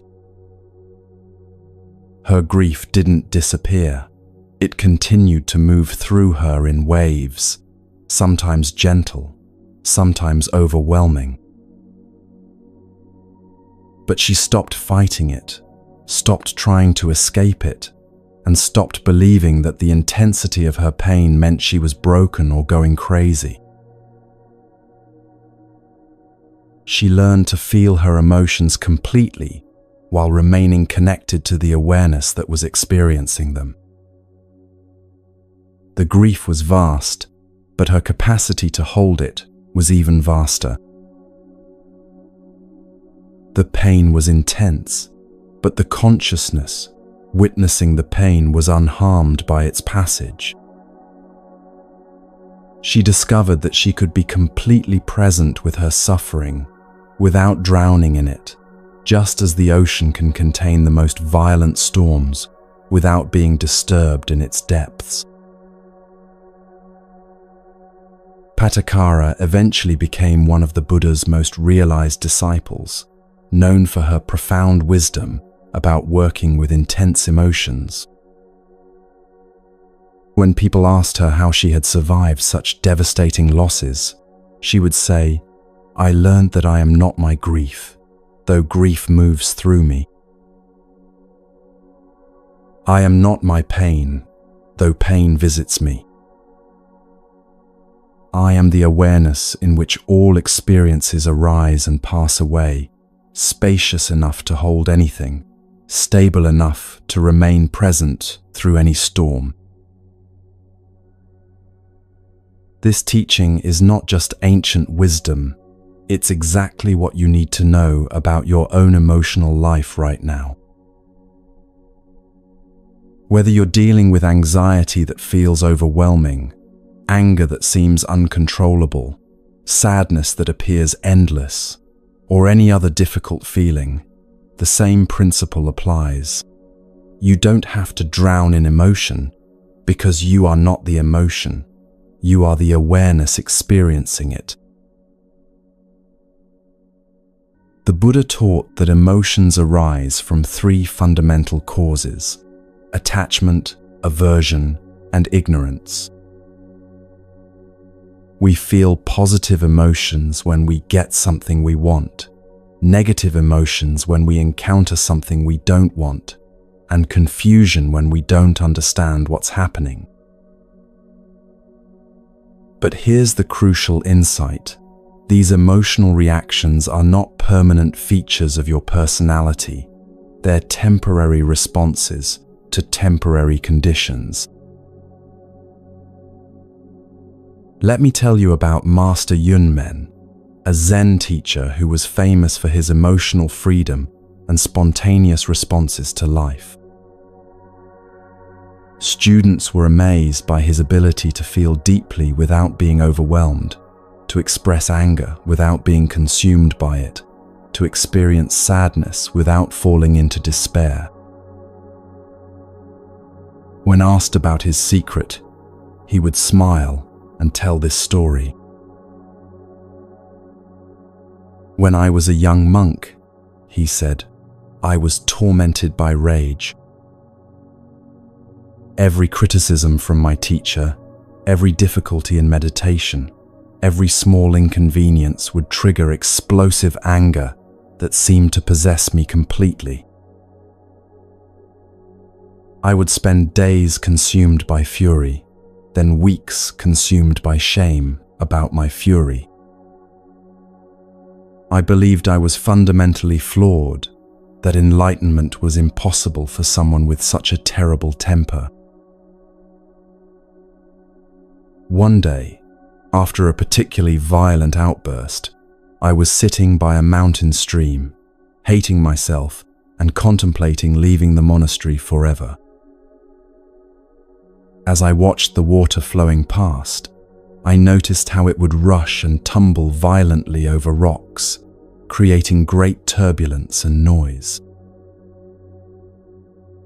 But just a few feet downstream, the same water would return to peaceful flowing, as if the turbulence had never happened. Suddenly, I understood.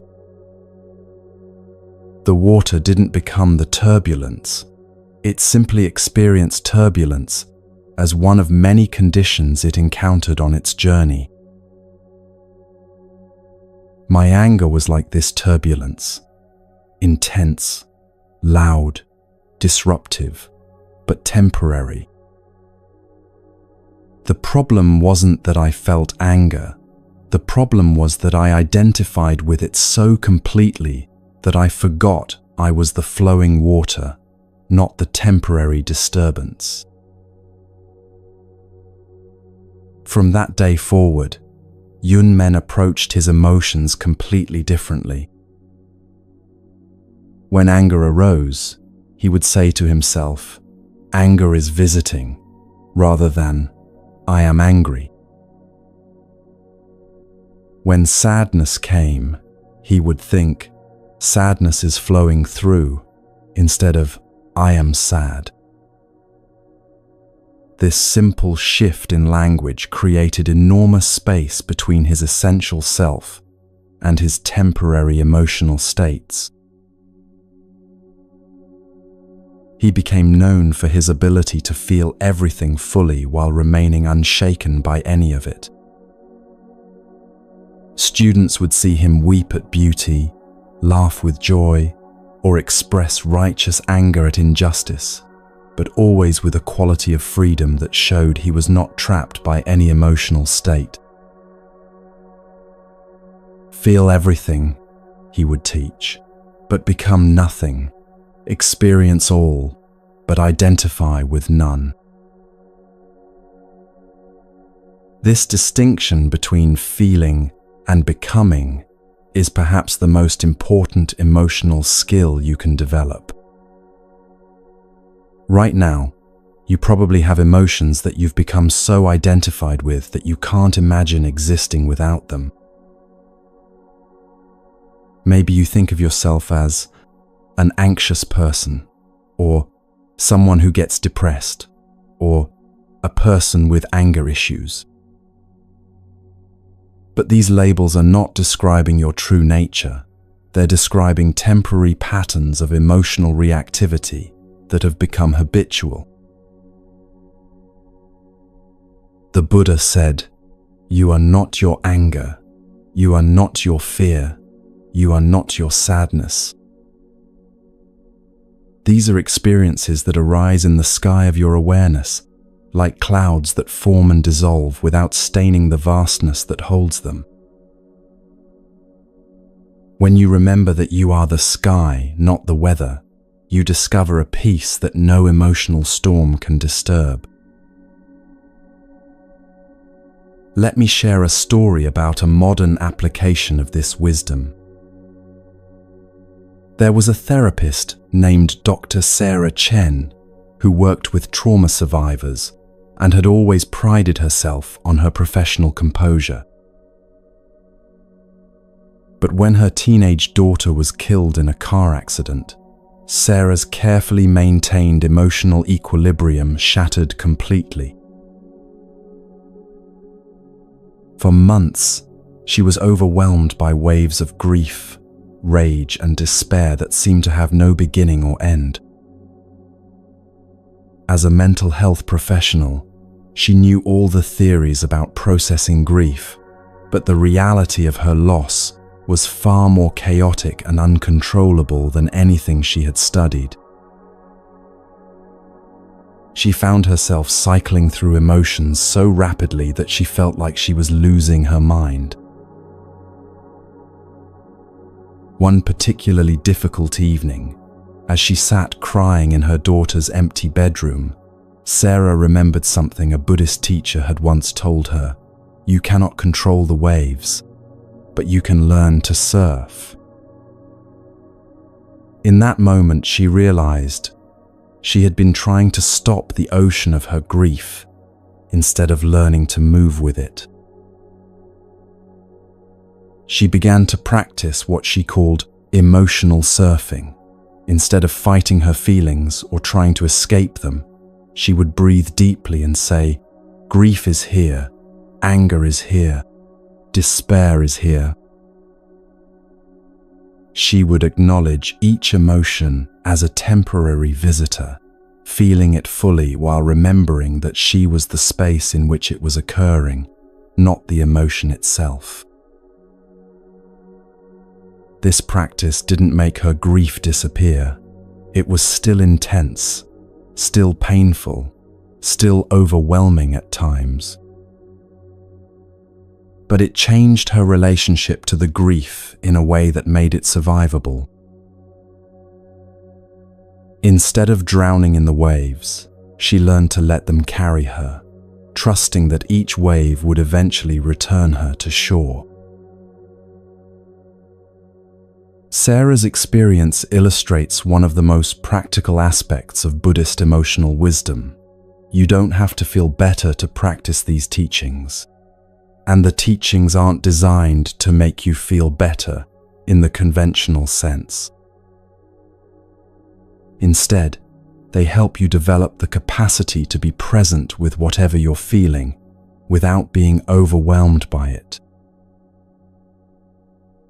This presence, this ability to remain aware and responsive even in the midst of intense emotion, is what the Buddha called the supreme happiness, not the absence of difficult feelings, but the freedom to experience them without being destroyed by them. Let me teach you some practical techniques that you can use right now to work with difficult emotions in this Buddhist way. The first technique is called RAIN, and it stands for recognize, allow, investigate, and nurture. When you notice a difficult emotion arising, the first step is to recognize what's happening. Instead of getting immediately caught up in the story about why you're feeling this way, simply notice, anxiety is here, or anger is present, or sadness is arising. This recognition creates a small but crucial space between you and the emotion. The second step is to allow the emotion to be there without trying to fix it, change it, or make it go away. This doesn't mean you have to like the feeling or welcome it enthusiastically. It just means you stop adding the extra layer of resistance that says, this shouldn't be happening. You can say to yourself, it's okay that this is here right now. I don't have to fight it. The third step is to investigate the emotion with kind curiosity. Where do you feel it in your body? What are the physical sensations? Tightness, heat, heaviness, restlessness. What thoughts are accompanying the emotion? What stories is your mind telling about what this feeling means? This investigation helps you see the emotion more clearly, instead of being lost in its intensity. The final step is to nurture yourself with the same kindness you would offer a good friend who was struggling. You might place your hand on your heart and say, "This is a moment of suffering. Suffering is part of life. May I be kind to myself in this moment." Or you might simply breathe deeply and remind yourself, I am the awareness experiencing this emotion. I am bigger than any feeling that passes through me. Let me tell you about Master Huangpo, who taught one of the most beautiful techniques for working with overwhelming emotions. He called it the method of the empty boat. He would tell his students this story. Imagine you are in a small boat on a lake, enjoying the peaceful morning, when suddenly another boat crashes into yours. Your natural reaction would be anger. How dare this person be so careless, so inconsiderate? But then you look up and realize the other boat is empty, drifting with the current, with no one steering it. Instantly, your anger disappears, replaced by practical action. You simply push the empty boat away and continue on your journey. Your emotions, Huangpo would explain, are like empty boats that crash into the peaceful lake of your awareness. They seem to be steered by intention, by meaning, by someone who wants to disturb your peace. But when you look closely, you see they are empty, arising from conditions, not from any solid self or permanent cause. When you realize this, you stop taking them so personally and simply let them drift past without getting caught in their current. This teaching points to something profound. Most of our emotional suffering comes not from the emotions themselves, but from the stories we tell about them. We think our anxiety means we're weak, our anger means we're bad, our sadness means we're broken. But emotions are just energy moving through the body. They don't have inherent meaning until we give them meaning.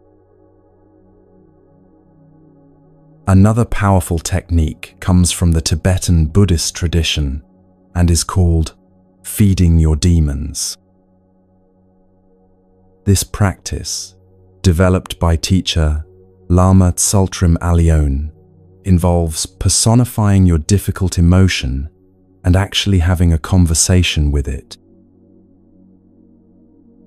Instead of trying to get rid of the emotion, you ask it what it needs and offer to meet that need in a healthy way.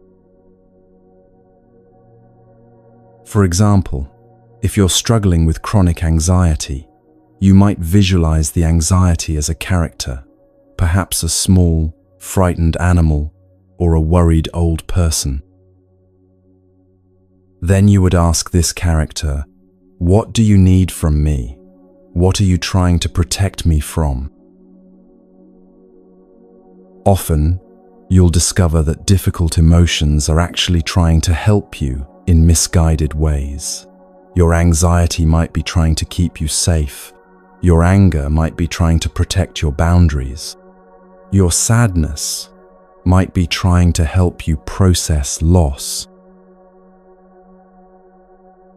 When you acknowledge these positive intentions and find healthier ways to meet the underlying needs, the intense emotional charge often dissolves naturally. The anxiety realizes it doesn't have to be so vigilant because you're taking appropriate care of yourself. The anger relaxes because you're learning to set boundaries clearly and kindly. The sadness softens because you're giving it permission to flow without trying to shut it down.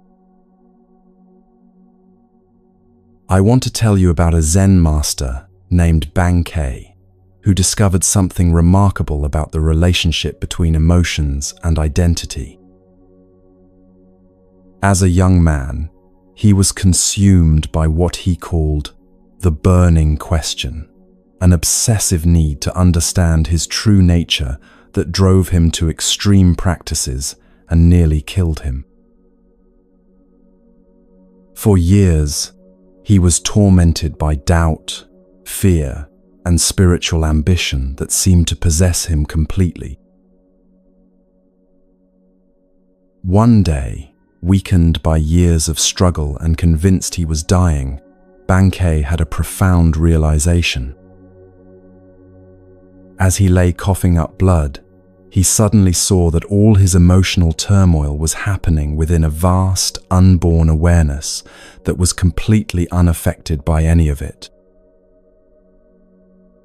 Even this dying, he realized, is just another experience arising in the deathless awareness that I am. From that moment forward, Bankei taught what he called the unborn Buddha, mind, the recognition that your essential nature is the awareness in which all experiences arise, including all emotions. This awareness is never born and never dies, never increases or decreases, never gets better or worse. It simply witnesses everything with perfect equanimity, like a mirror that reflects everything without being changed by anything it reflects. When anger arises, Bankei would teach, don't try to not be angry, and don't indulge in being angry. Simply recognize that anger is arising in the unborn Buddha mind, and it will naturally subside on its own. When sadness comes, don't push it away and don't get lost in it. Just see that sadness is appearing in the deathless awareness that you are, and it will pass like all temporary phenomena. This teaching offers perhaps the most radical reframe possible for working with difficult emotions. You don't need to heal them, transform them, or transcend them. You simply need to recognize that they are temporary visitors in the vast space of your being, and this recognition itself is enough to prevent you from drowning in their intensity. But let's bring this wisdom into the practical reality of your daily life. Maybe you struggle with social anxiety that makes simple interactions feel overwhelming. Instead of seeing this as a personal failing or something you need to fix before you can be happy, you can practice recognizing anxiety is arising in awareness right now. The awareness is not anxious, it's simply witnessing the experience of anxiety. I can feel the physical sensations, notice the worried thoughts, and remain connected to the spacious presence that is observing it all. Or perhaps you deal with depression that makes everything feel heavy and meaningless. Rather than identifying completely with the depressed state, you can practice seeing depression is moving through me like weather through the sky. The sky is not depressed, it simply provides space for all weather to arise and pass away.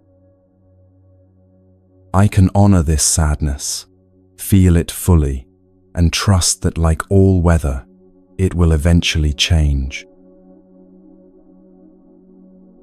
Maybe you struggle with anger that feels dangerous and uncontrollable. Instead of judging yourself as a bad person or trying to suppress the anger completely, you can learn to observe anger is present in this moment. It has its own energy, its own message, its own natural lifespan. I can listen to what it's trying to tell me without acting from it impulsively, and I can let it move through me without becoming it. The Buddha taught that this way of working with emotions leads to what he called the 4 unlimited qualities: loving, kindness, compassion, appreciative joy, and equanimity. These aren't emotions you have to manufacture or force yourself to feel. They arise naturally when you stop being trapped by emotional reactivity and start responding from the open awareness that is your true nature. Loving kindness emerges when you're no longer defended against life. Compassion flows when you understand that everyone is struggling with the same human challenge of learning to work skillfully with difficult emotions. Appreciative joy bubbles up when you're not comparing your inner experience to anyone else's. And equanimity, the ability to remain present and responsive, regardless of circumstances, becomes your natural state when you're no longer identified with the temporary weather patterns of emotion. Let me share one final story that illustrates the profound freedom that comes from mastering this approach to emotions. There was a woman named Kisagotami who lived during the Buddha's time and became famous for her emotional resilience and wisdom. But she hadn't always been this way. In fact, her journey began with the most devastating emotional crisis imaginable. After losing her only child and searching desperately for a way to bring him back to life, Kisagotami found the Buddha and begged him for help. The Buddha agreed to help her, but first asked her to bring him a mustard seed from a household where no one had ever died. As she went from house to house, she discovered that loss and death were universal human experiences. Every household had been touched by grief. This realization didn't take away her pain, but it transformed her relationship to it completely. She understood that her suffering was not a personal punishment or a sign that something was wrong with her. It was part of the shared human experience of loving and losing in a world where everything changes. This understanding gave her the strength to feel her grief fully without being destroyed by it. Years later, when people would come to Kisagotami seeking help with their own emotional struggles, she would share what she had learned. Pain is inevitable, but suffering is optional. You cannot control what feelings arise, but you can learn to surf the waves instead of drowning in them.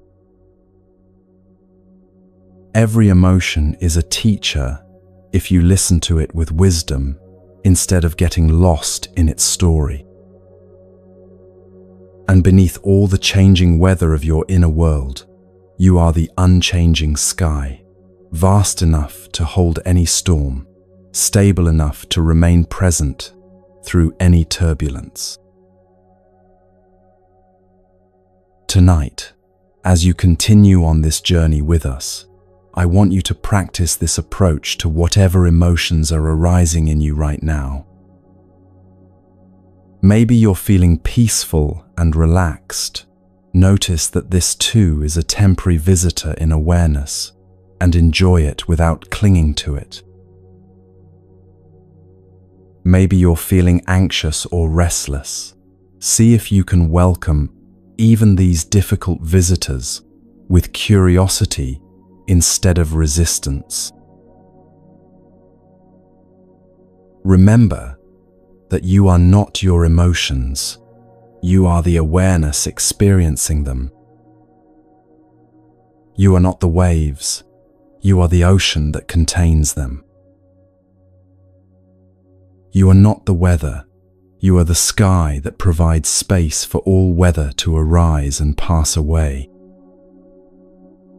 This recognition doesn't make you cold or disconnected. It makes you infinitely more compassionate because you're no longer drowning in your own reactivity and can respond to life from wisdom instead of compulsion. Feel the relief that comes with this understanding. You don't have to fix your emotions. perfect your emotional responses, or wait until you feel better to be at peace. You can be at peace right now, in the middle of whatever you're feeling, by remembering that you are the vast awareness in which all feelings arise and dissolve. This is your refuge, your strength, and your freedom, not dependent on emotional states, but present in every moment of conscious awareness, waiting patiently for you to remember who you really are.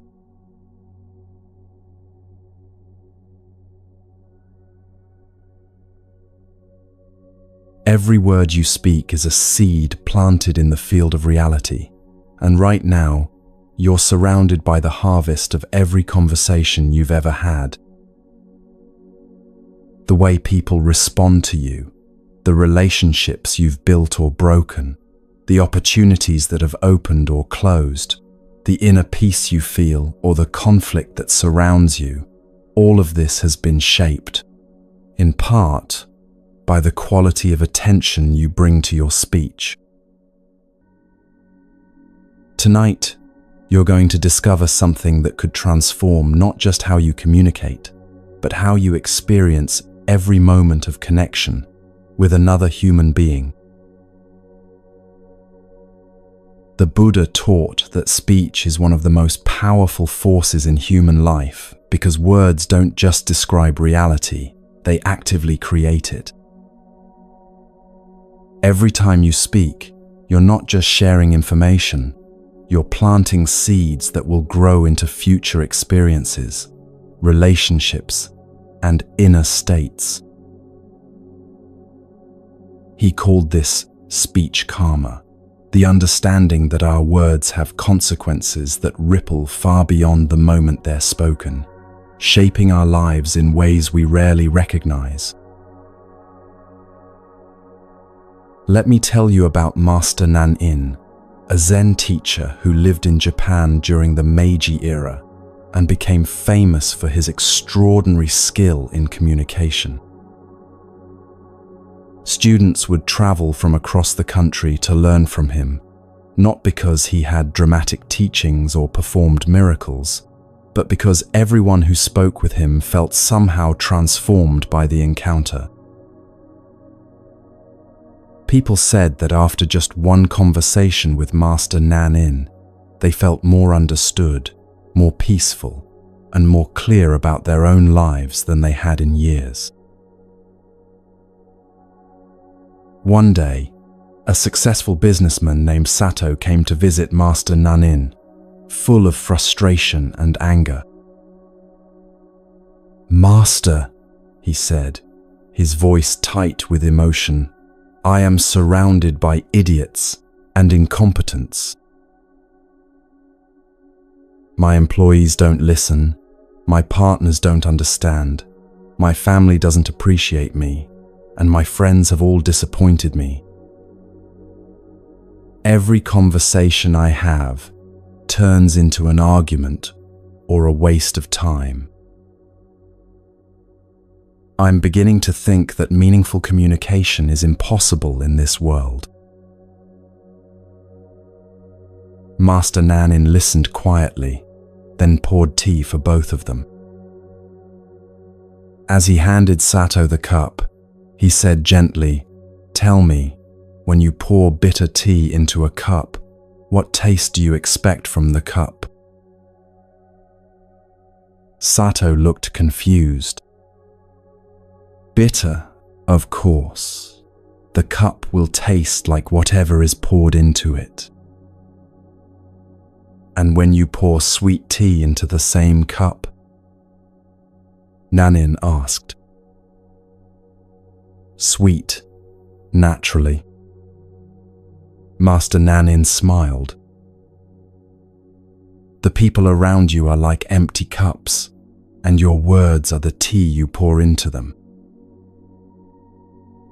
You have been pouring the bitter tea of frustration, judgment, and demand, then wondering why every interaction tastes bitter. What would happen if you began to pour different tea? This simple question changed everything for Sato. He began to pay attention to the quality of energy behind his words before he spoke. Instead of beginning conversations with what was wrong, he started by acknowledging what was working. Instead of speaking from his need to be right, he spoke from curiosity about others' perspectives. Instead of using words to control outcomes, he used them to create connection. Within weeks, Sato noticed that people were responding to him completely differently. His employees became more creative and engaged. His partners began seeking his input on important decisions. His family started sharing their real thoughts and feelings with him. The same people he had called idiots and incompetents revealed depths of wisdom and capability he had never seen before, because his bitter tea had never given them space to show their sweetness. This transformation illustrates one of the most profound Buddhist teachings about speech. The quality of our inner state, when we speak, is far more important than the actual words we use. The Buddha said, "Hatred is never appeased by hatred in this world. By non-hatred alone is hatred appeased. This is a law eternal." This doesn't just apply to dramatic conflicts. It applies to every moment of communication in your daily life. When you speak from frustration, you create frustration in others. When you speak from fear, you evoke defensiveness. When you speak from neediness, you inspire withdrawal. But when you learn to speak from presence, from a place of inner stillness and genuine interest in connection, you create space for others to meet you with their own presence. Let me share another story about Master Ikkyu, the unconventional Zen monk who was known for his ability to communicate profound truths through the simplest words. One evening, a young scholar came to him, proud of his vast knowledge of Buddhist scriptures and philosophy. The scholar spent an hour demonstrating his learning, quoting texts, explaining complex theories, and showing off his intellectual understanding. When the scholar finally finished, expecting praise for his wisdom, Master Ikkyu simply said, "It's raining." The scholar was baffled. "Master, I don't understand. I've just shared deep insights about the nature of enlightenment, and you comment on the weather." Ikkyu smiled. "Yes, and which of us is actually present to what's happening right now?"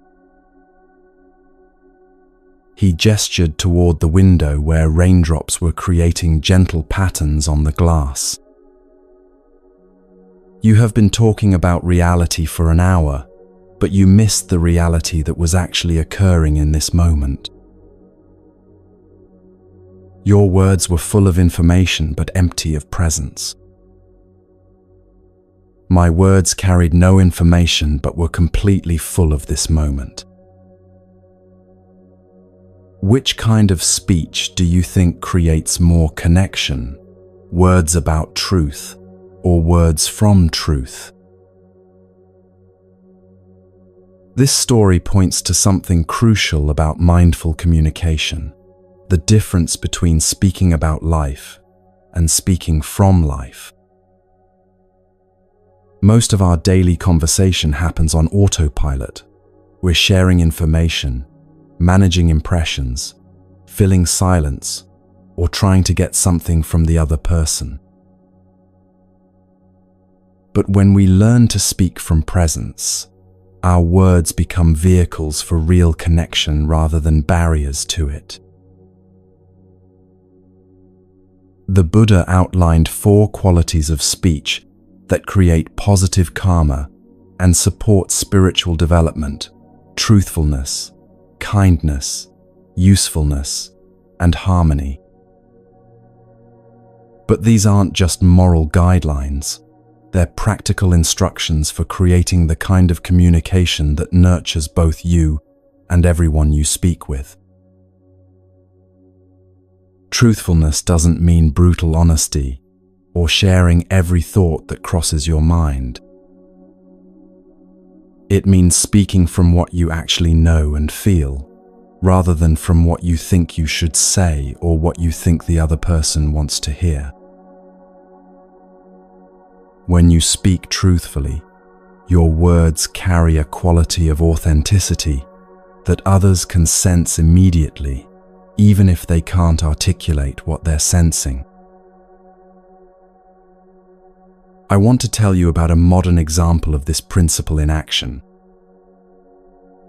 There was a woman named Jennifer who worked as a manager in a large corporation and prided herself on always being positive and supportive with her team.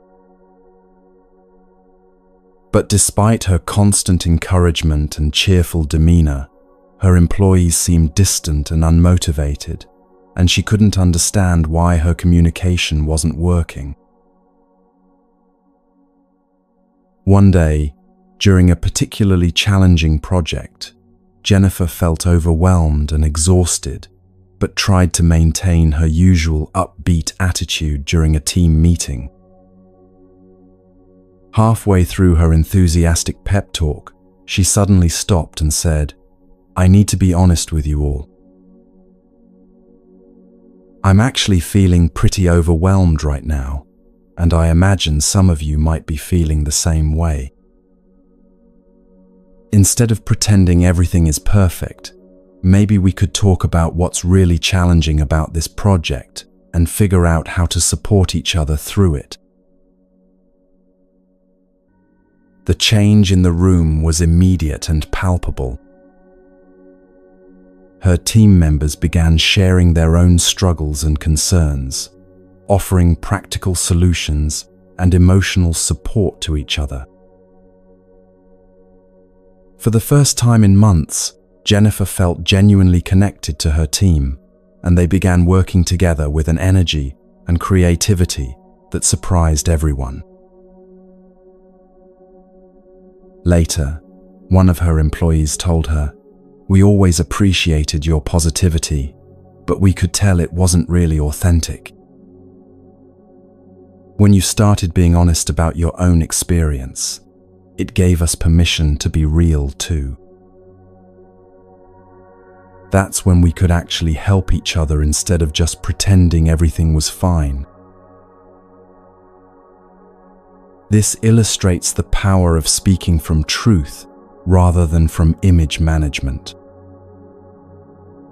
When your words come from what's actually happening in your experience, they create an invitation for others to be authentic as well.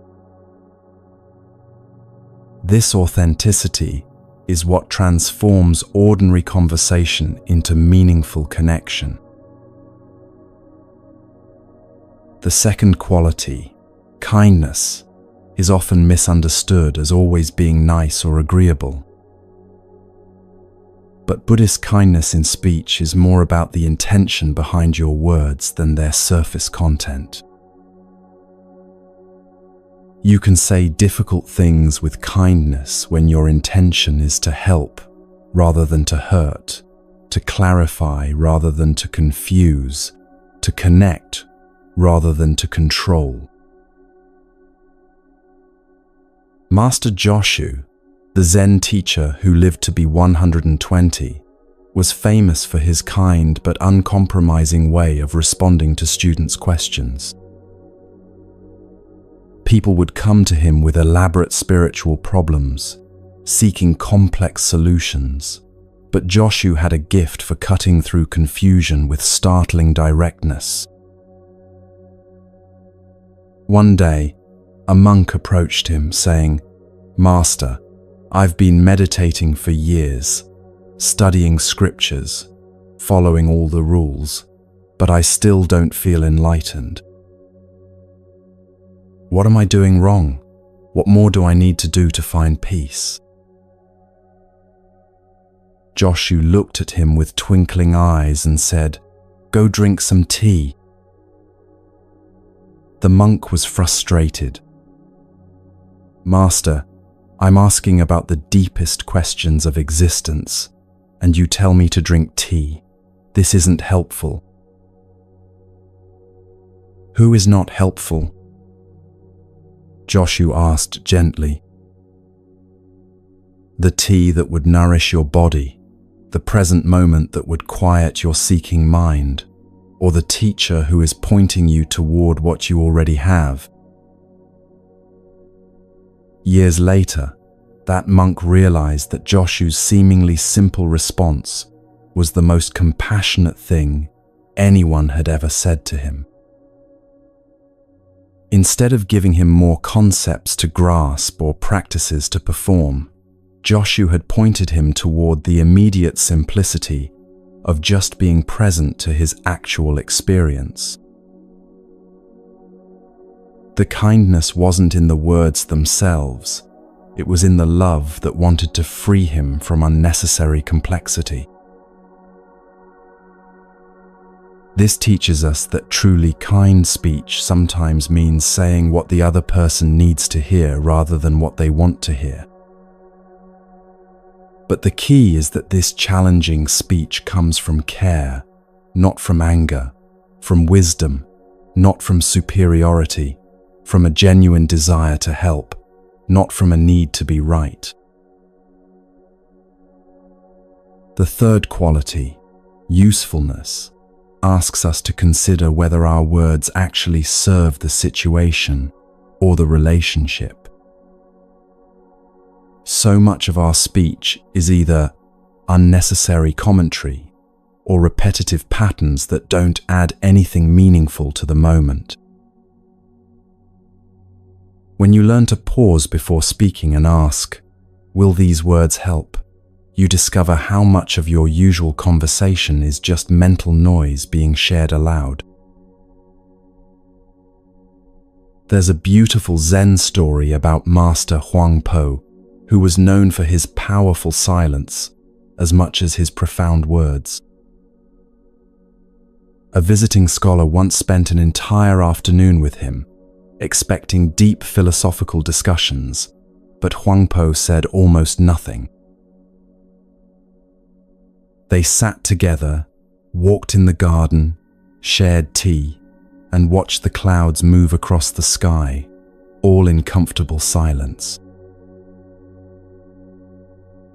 As the scholar was preparing to leave, feeling slightly disappointed by the lack of verbal teaching, Huangpo finally spoke, "Tell me, in all your years of studying and discussing philosophy, have you ever had a conversation more satisfying than this one?" The scholar paused, surprised to realize that he felt more peaceful and clear than he had after any intellectual discussion. "No, Master, this silence has been more profound than all my talking." "Then you understand," Huangpo smiled, "that sometimes the most useful speech is no speech at all. Words should be like medicine, used only when they heal, only in the right dosage, and never when silence would serve better." This teaching is particularly relevant in our current culture of constant communication. We're surrounded by endless noise, notifications, conversations, commentary, and we often add to this noise without considering whether our words are actually contributing something valuable. Learning to speak only when your words serve a genuine purpose creates space for more meaningful communication when you do choose to speak. The fourth quality, harmony, is about using speech to build bridges rather than walls, to create understanding rather than division, to find common ground rather than emphasize differences. This doesn't mean avoiding difficult topics or pretending to agree when you don't. It means approaching even challenging conversations with the intention to connect rather than to win, to understand rather than to dominate. Let me tell you about Master Yun Men, who was renowned for his ability to engage in the most heated discussions without creating enemies.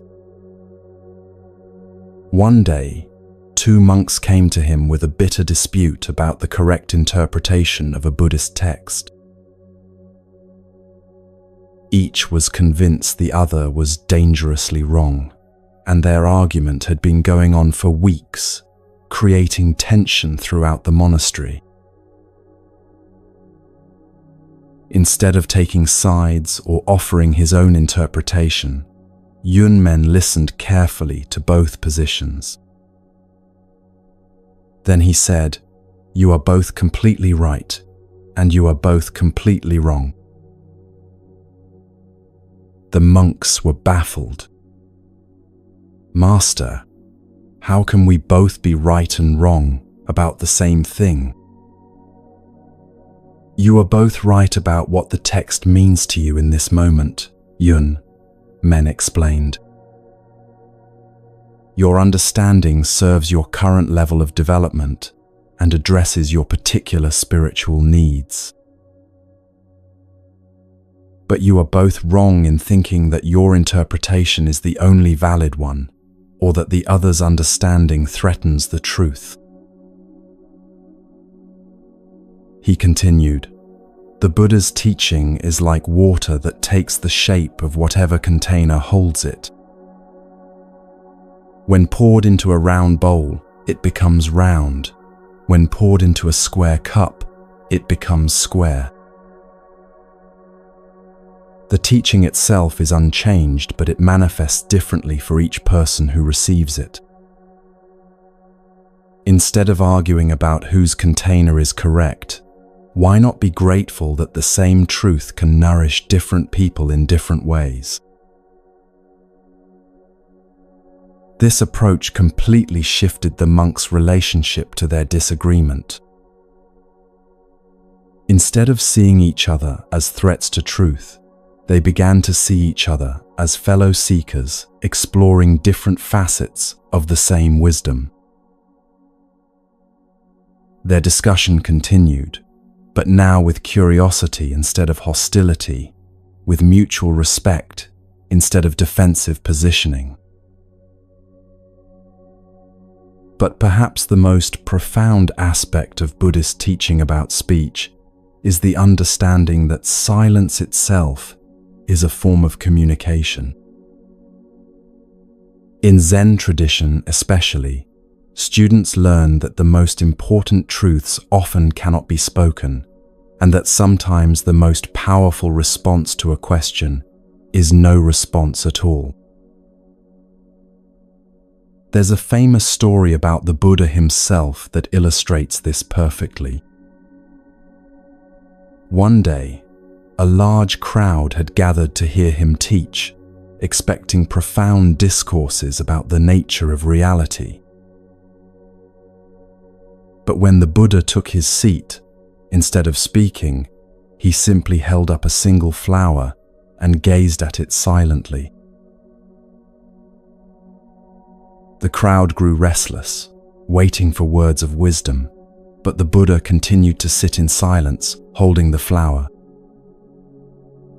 Most people were confused or disappointed, but one disciple, Mahakasyapa, suddenly smiled with deep understanding. In that moment of recognition, the Buddha nodded and said, "I have the treasure of the true Dharma I, the marvelous mind of nirvana, which I now entrust to Mahakasyapa. This story, known as the Flower Sermon, is considered the beginning of the Zen tradition because it points to the reality that the deepest truths cannot be captured in words. They can only be transmitted from presence to presence, in moments of direct recognition that transcend verbal communication. This doesn't mean that words are unimportant, or that we should stop talking entirely. Rather, it suggests that our words are most powerful when they arise from the same silence that held the Buddha's flower, from a place of deep presence and authentic connection rather than from mental noise or social conditioning. Let me share a practical way to begin developing this quality of mindful speech in your daily life. Before you speak in any conversation, whether it's casual small talk or an important discussion, try pausing for just one breath and asking yourself 3 questions. Is this true? Is this kind? Is this necessary? This simple practice can transform your communication immediately. You'll discover how often you speak from habit rather than choice, how many words you use that don't actually serve the conversation, and how much more powerful your speech becomes when it's filtered through these 3 qualities. The question, "Is this true?" helps you speak from authenticity rather than from what you think you should say. "Is this kind?" ensures that your words come from care rather than from ego or reactive emotion. "Is this necessary?" prevents you from adding unnecessary noise to the world and helps you use your words more intentionally. Another powerful practice comes from the Vietnamese Zen master Thich Nhat Hanh, who taught deep listening as the foundation of mindful communication. Before focusing on what you want to say, you first learn to listen with your whole being, not just to the words the other person is speaking, but to the emotions, needs, and deeper intentions beneath their words. When you listen this deeply, you naturally begin to respond rather than react. Your words come from understanding rather than from assumption, from compassion rather than from defensiveness. People can sense when they're being truly heard, and this quality of listening often does more to heal and connect than any particular words you might speak.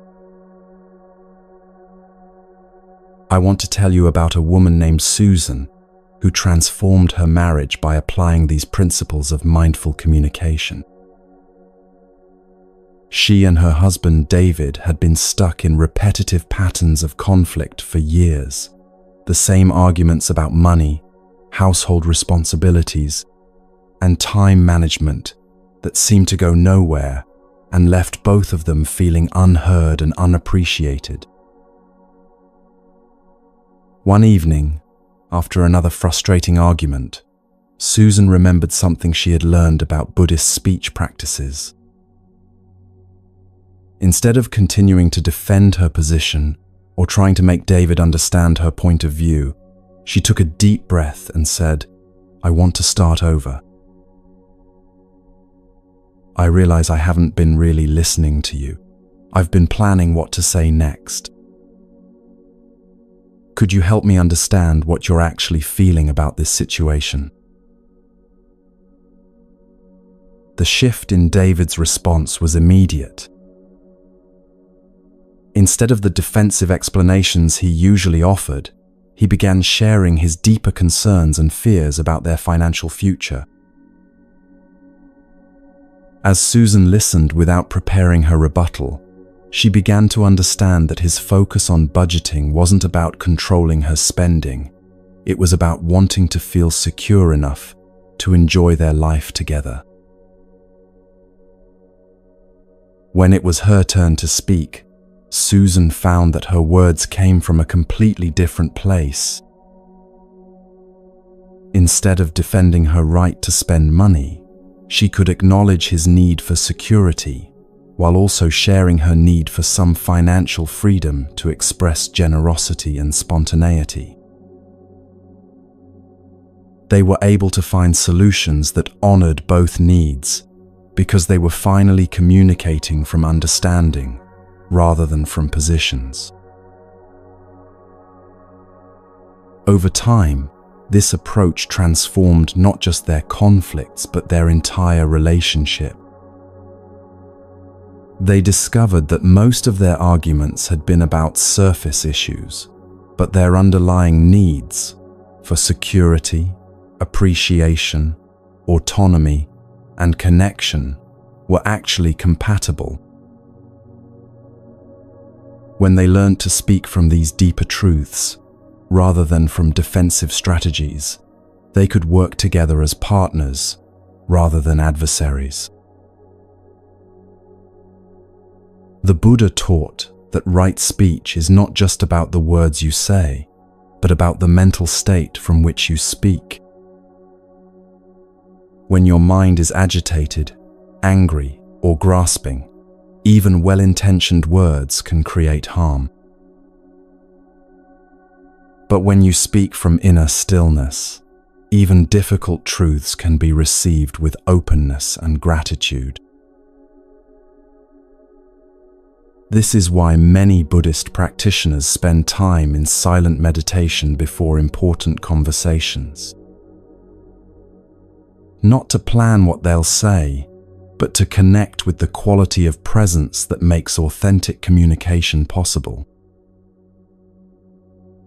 In this stillness, you can feel the difference between words that come from ego and words that come from wisdom, between speech that seeks to control and speech that seeks to serve. Master Dogen taught his students a practice called just sitting, just speaking, the idea that both meditation and communication are opportunities to express your Buddha nature when done with complete presence. When you sit, just sit completely, he would say. When you speak, just speak completely. Don't sit while planning what to say, and don't speak while thinking about something else. Full presence in each activity is the practice. This complete presence is what transforms ordinary conversation into what Zen calls Dharma transmission, moments when truth is shared not through the content of words, but through the quality of being from which they arise. You've probably experienced this yourself, times when someone said something simple, but the way they said it touched you deeply and changed how you saw things. That transformative power didn't come from the words themselves, but from the presence behind them. As you continue listening tonight, I invite you to notice the quality of your own inner speech, the ongoing conversation in your mind that narrates your experience. This internal dialogue is also a form of speech karma, because the way you talk to yourself shapes your inner world just as powerfully as your external words shape your relationships. Are you speaking to yourself with kindness or criticism? Are your internal words truthful or distorted by fear and assumption? Are your thoughts useful, helping you navigate life skillfully? Or are they repetitive worry that serves no purpose? Do your internal conversations create harmony or conflict in your mind? When you bring the same mindfulness to your internal speech that you're learning to bring to external communication, you discover that changing how you talk to yourself naturally changes how you talk to others. The critical voice that judges everyone around you is usually the same voice that's constantly judging you. The impatient tone you use with family members often mirrors the impatience you feel toward your own mistakes and limitations. But as you learn to speak to yourself with the same kindness, truthfulness, usefulness, and harmony that you're cultivating in outer relationships, you'll find that all your communication becomes more spacious, more healing, and more authentic. This isn't about positive thinking or forcing yourself to be nice.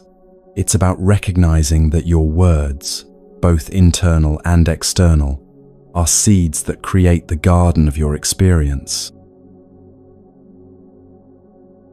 The Buddha said, "Better than 1,000 hollow words is one word that brings peace." Tonight, as you prepare to rest, consider making this commitment to yourself. Tomorrow, let your words be seeds of peace. Not perfect words, not always gentle words, but words that come from presence rather than pressure, from truth rather than habit, from care rather than carelessness. When you speak from this place, you'll discover that communication becomes less about getting something from others and more about offering something to them. Less about defending your position and more about creating connection. Less about filling silence and more about sharing presence. This is the gift of mindful speech. It transforms every conversation into an opportunity for greater understanding, deeper intimacy, and more authentic relationship with both yourself and others. Let this understanding settle into your being as we continue our journey together.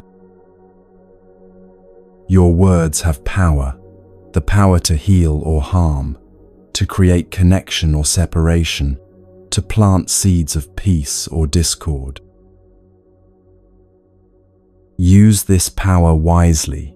Speak from the stillness that holds all words, and let your speech become a bridge to the deeper truth that connects all beings in understanding and love.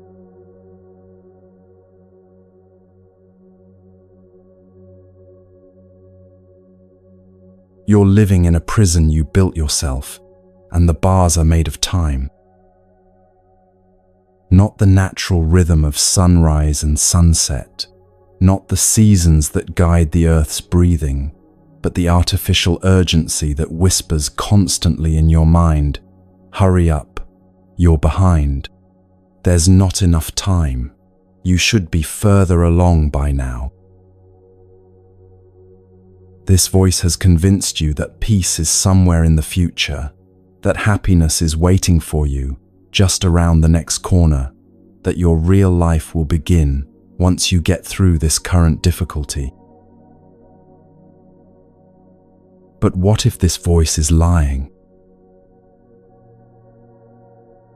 Time anxiety might be the most pervasive form of suffering in modern life, yet it's also the most invisible.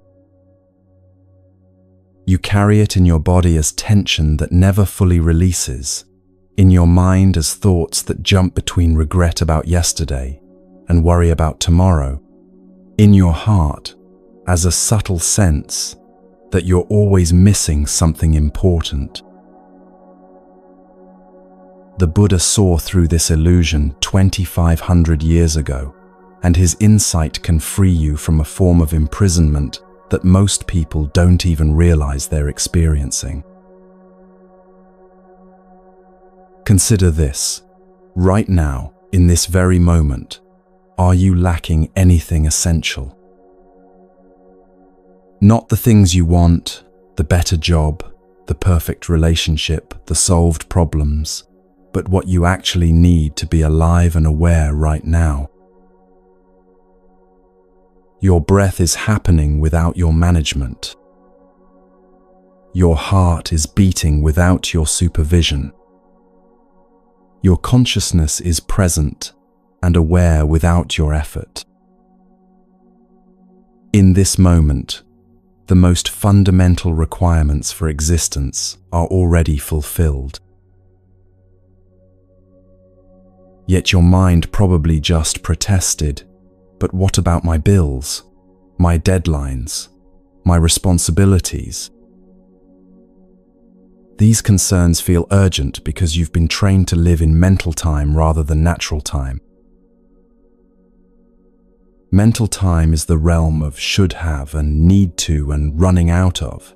It's a construction that exists only in thought. Natural time is the eternal now, in which your actual life is always occurring. The Heart Sutra, one of Buddhism's most profound texts, contains a phrase that points directly to this freedom: gate, gate, paragate, parasamgate, bodhisvaha. It means gone, gone, gone beyond, gone completely beyond, awakening, so be it. But what has gone beyond? The illusion that you exist somewhere other than here, somewhere other than now. There was a student who came to Master Joshu in a state of complete desperation about time. "Master," she said, "I'm 35 years old and I've wasted my life. I should have started spiritual practice when I was 20. I should have made different career choices. I should have been more disciplined, more focused, more committed. Now it's too late to become enlightened in this lifetime. I've missed my chance for true spiritual development." Joshu listened to her litany of temporal regrets, then asked a simple question: "When you were 20, were you here?" She looked confused. "What do you mean, Master? Of course I was here when I was 20. Where is that 20-year-old now?" He asked gently. "She's gone," the student replied. "She's in the past." "And where is the 40-year-old you who will supposedly be too old for enlightenment?"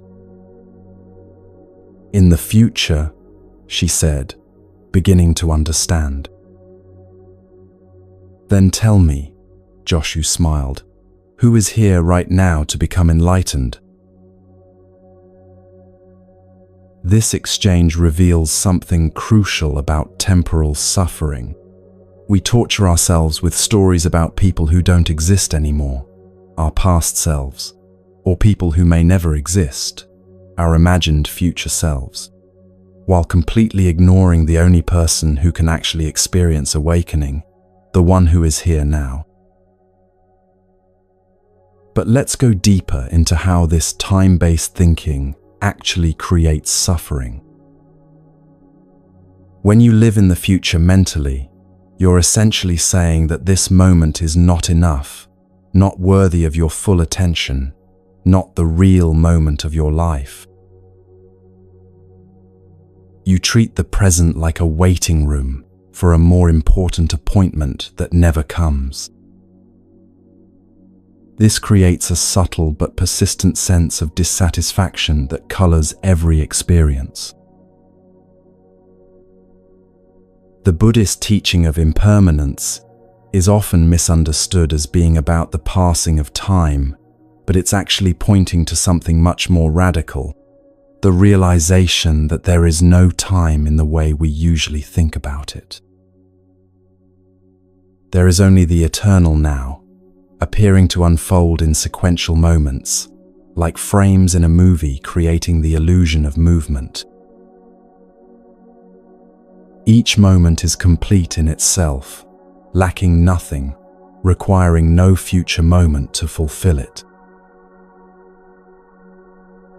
Master Huangpo expressed this beautifully when he said, "The past is already gone, the future is not yet here, and the present moment is empty of inherent existence." This emptiness he speaks of is not a void, it's the spacious awareness in which all experiences of time arise and dissolve. You are not in time, time is in you. Think about your actual experience of time right now. Can you find the past anywhere except in memory? Can you locate the future anywhere except in imagination? When you look closely, you discover that you have never actually experienced anything outside of this present moment. Every memory you have was experienced as now when it happened. Every future moment you might experience will be experienced as now when it arrives. The present is not a narrow slice between past and future, it's the entire field of experience itself. This understanding completely transforms your relationship with planning, goals, and responsibilities. You don't stop engaging with practical time. You still make appointments, plan for the future, and learn from the past. But you stop believing that your happiness, peace, or fundamental well-being depends on any particular temporal outcome. A businessman named Chen discovered this during what he thought would be the worst period of his life.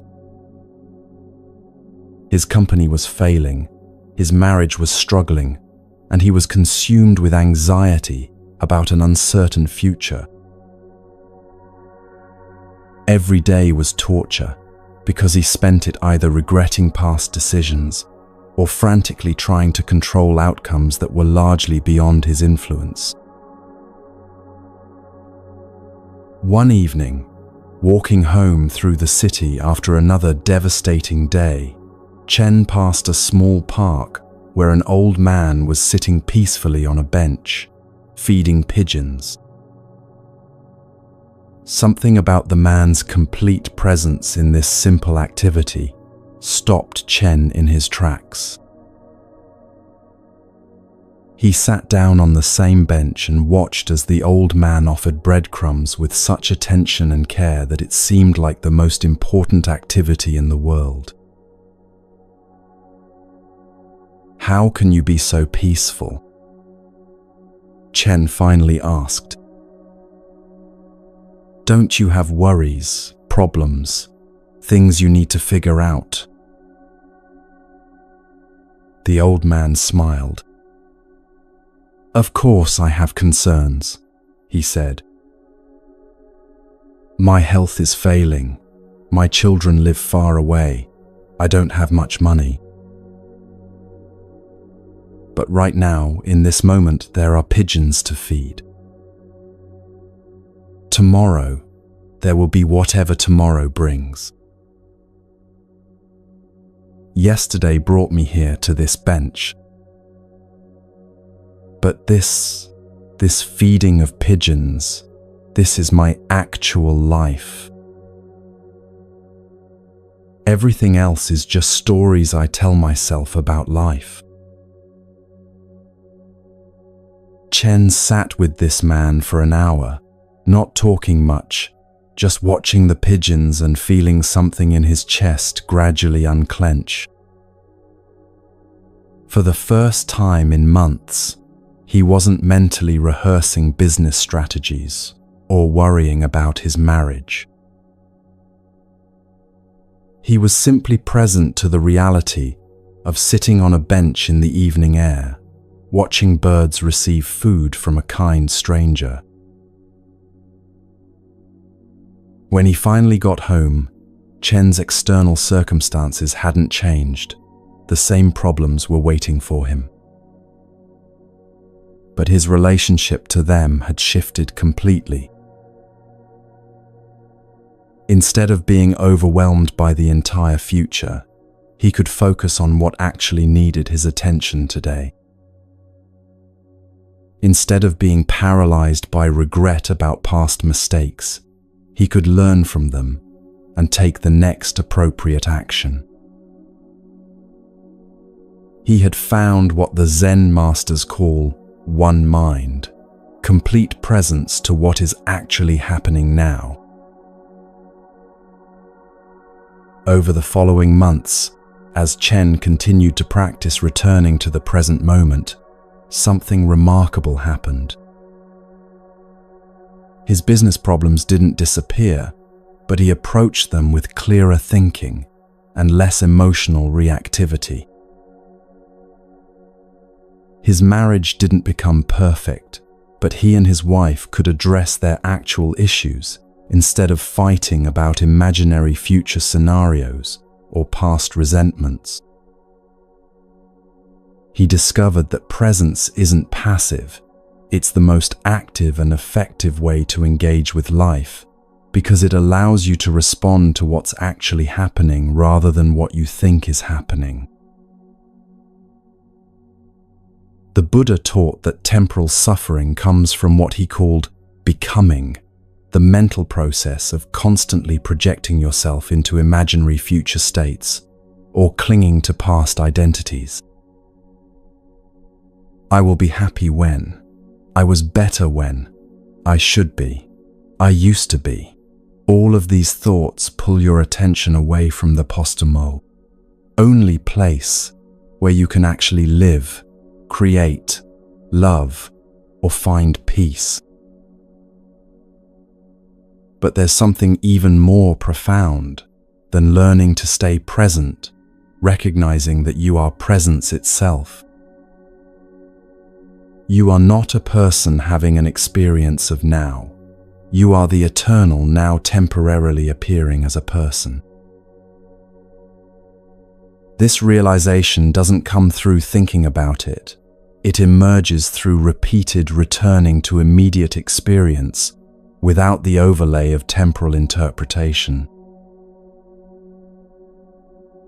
Master Dogen, the founder of Soto Zen in Japan, spent his entire teaching career trying to convey this understanding.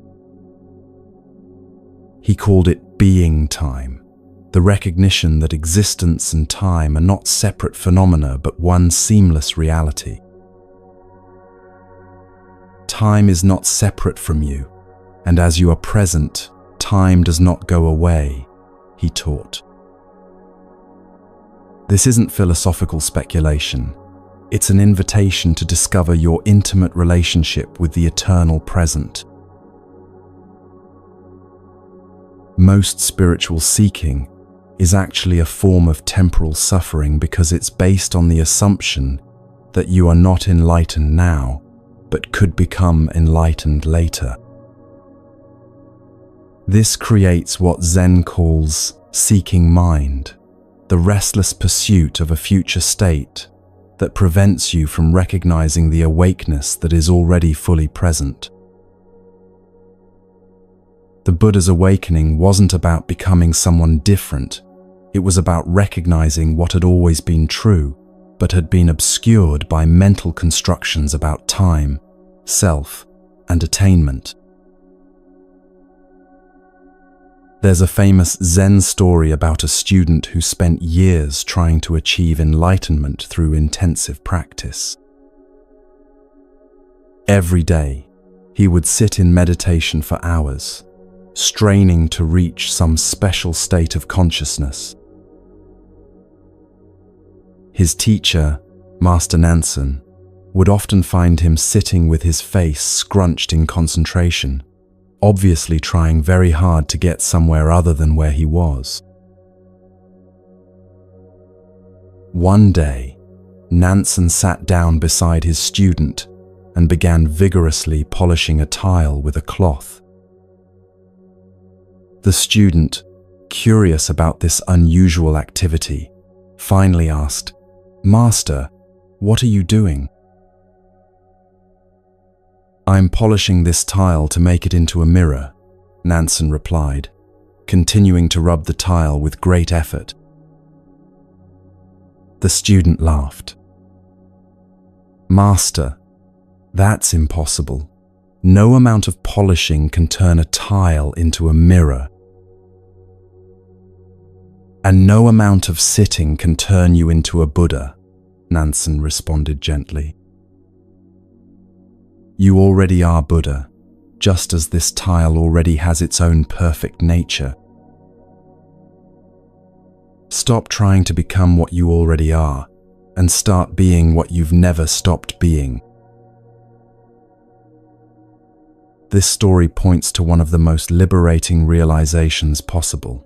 You don't need time to become awakened, because awakeness is your natural state right now. What needs time is the gradual dropping away of the beliefs and habits that obscure this recognition. But the dropping away itself happens now, the recognition happens now, and the peace you discover is the peace that has always been present but overlooked. Let's bring this understanding into your daily experience of time pressure and anxiety. Notice how much of your stress comes not from what's actually happening, but from mental stories about what should be happening, what might happen, or what should have happened differently. The actual task in front of you might be simple and manageable, but it becomes overwhelming when you load it with temporal meaning.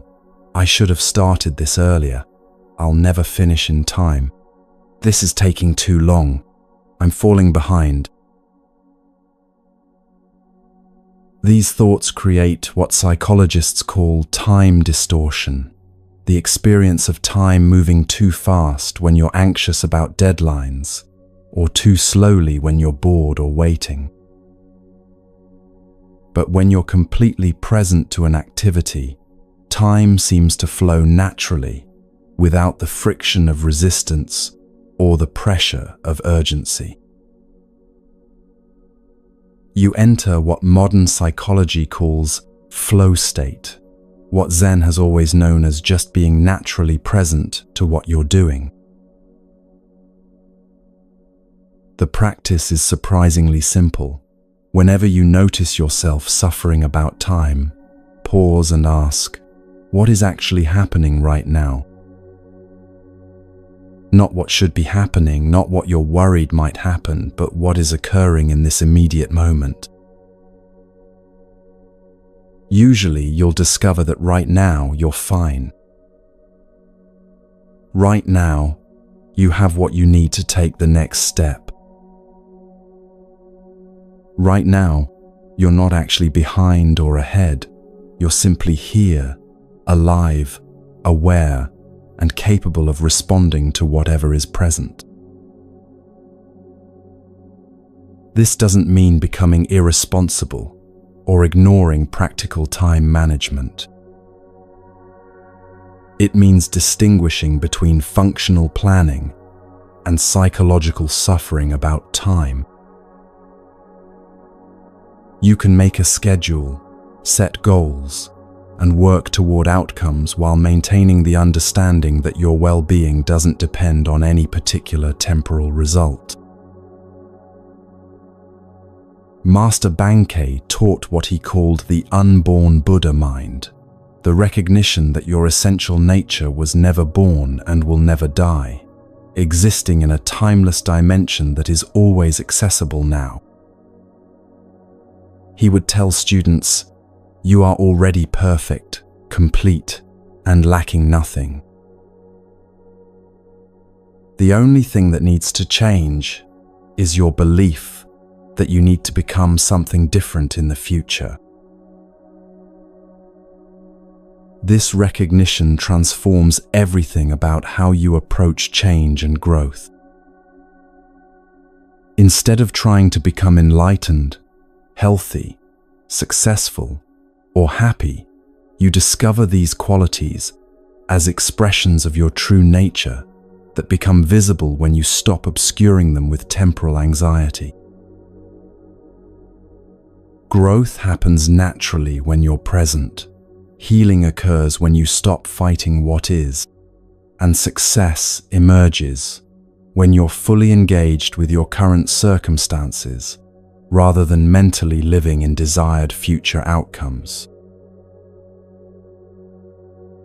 But what about legitimate concerns about the future?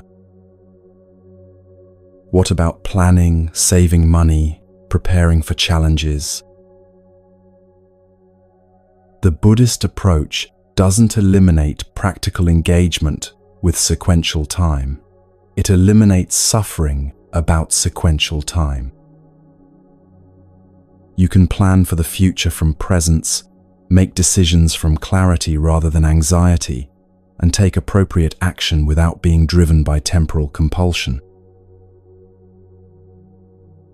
There was a farmer in ancient China who exemplified this balance perfectly. His neighbors would often comment on how peaceful he seemed despite facing the same seasonal challenges, weather uncertainties, and economic pressures that made them constantly anxious. When asked about his secret, the farmer would say, "I plant seeds when it's planting season, tend crops when it's tending season, and harvest when it's harvest season. I don't plant seeds while worrying about the harvest, and I don't harvest while regretting how I planted." Each season has its own work and its own completion. This farmer understood what the Buddha called right action in right time, engaging fully with what each moment requires, without mental interference from other moments. He could plan ahead without anxiety because his planning was based on practical wisdom rather than fearful projection. He could learn from past seasons without regret because he understood that each season's choices were made with the information and circumstances available at that time. The deepest freedom from time anxiety comes with the recognition that you are not actually moving through time. Time is moving through you. You are the eternal witness of temporal experience, the unchanging awareness in which all change occurs. This awareness has never been young or old, never been behind schedule or ahead of schedule, never been running out of time or having too much time. It simply is, timelessly present to whatever temporal experience is arising. When you rest in this understanding, you can engage with time-based activities without being enslaved by time-based thinking. You meet deadlines without deadline anxiety. You age without aging anxiety. You face an uncertain future without future anxiety. Not because you don't care about outcomes, but because you've found your ground in something that doesn't depend on outcomes, the timeless presence that you are. Master Yunmen was once asked, "What is Buddha?" His famous reply was, "A dried shit stick," a reference to the humble tool used for cleaning in ancient Chinese outhouses. This shocking answer wasn't meant to be disrespectful. It was pointing to the Buddha nature that exists equally in the most sacred and most mundane moments, in the most spiritual and most ordinary activities. Buddha nature doesn't exist in special times or peak experiences. It exists in every moment, including this one, right now. This teaching liberates you from what spiritual teachers call spiritual materialism, the belief that enlightenment is a special state you'll achieve in the future through accumulating enough meditation hours, insights, or practices. Enlightenment isn't something that happens to you. It's the recognition of what you are when you stop trying to become something else. As we continue deeper into this exploration of Buddhist wisdom, take a moment to notice what's actually happening right now. Not what you think about what's happening, not what it means for the future, not how it compares to the past, just the immediate reality of sounds, sensations, breath, awareness. This is your life. Not the story about your life, not the problems to be solved or goals to be achieved. This immediate aliveness is what you've been seeking all along. The Buddha's last words reportedly were, "All conditioned things pass away. Strive on with awareness." But this striving is not effort toward a future goal. It's the natural expression of awareness that is already complete, already whole, already free. It's the effortless effort of being fully present to whatever is arising, without the mental commentary that creates temporal suffering. Tomorrow, you'll have opportunities to practice this liberation from time's grip. When you notice yourself rushing, pause and ask where you're trying to get to that isn't here. When you feel behind schedule, remember that you can only ever be where you are.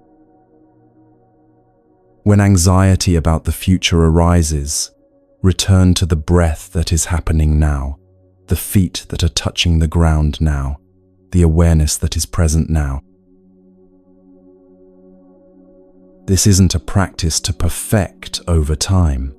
It's a recognition that's available in every moment, including moments when you forget it completely.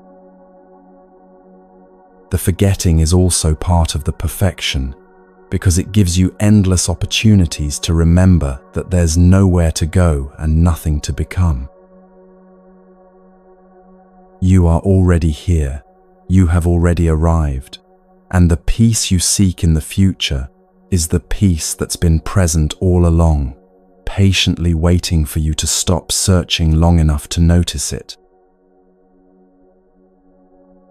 Let this understanding settle into your bones as we prepare to explore even deeper dimensions of this ancient wisdom. Time is not your enemy or your master. It's simply another appearance in the vast space of present awareness that you are. Rest in this timeless dimension while engaging gracefully with temporal activities and discover the profound ordinariness of living in eternity disguised as now.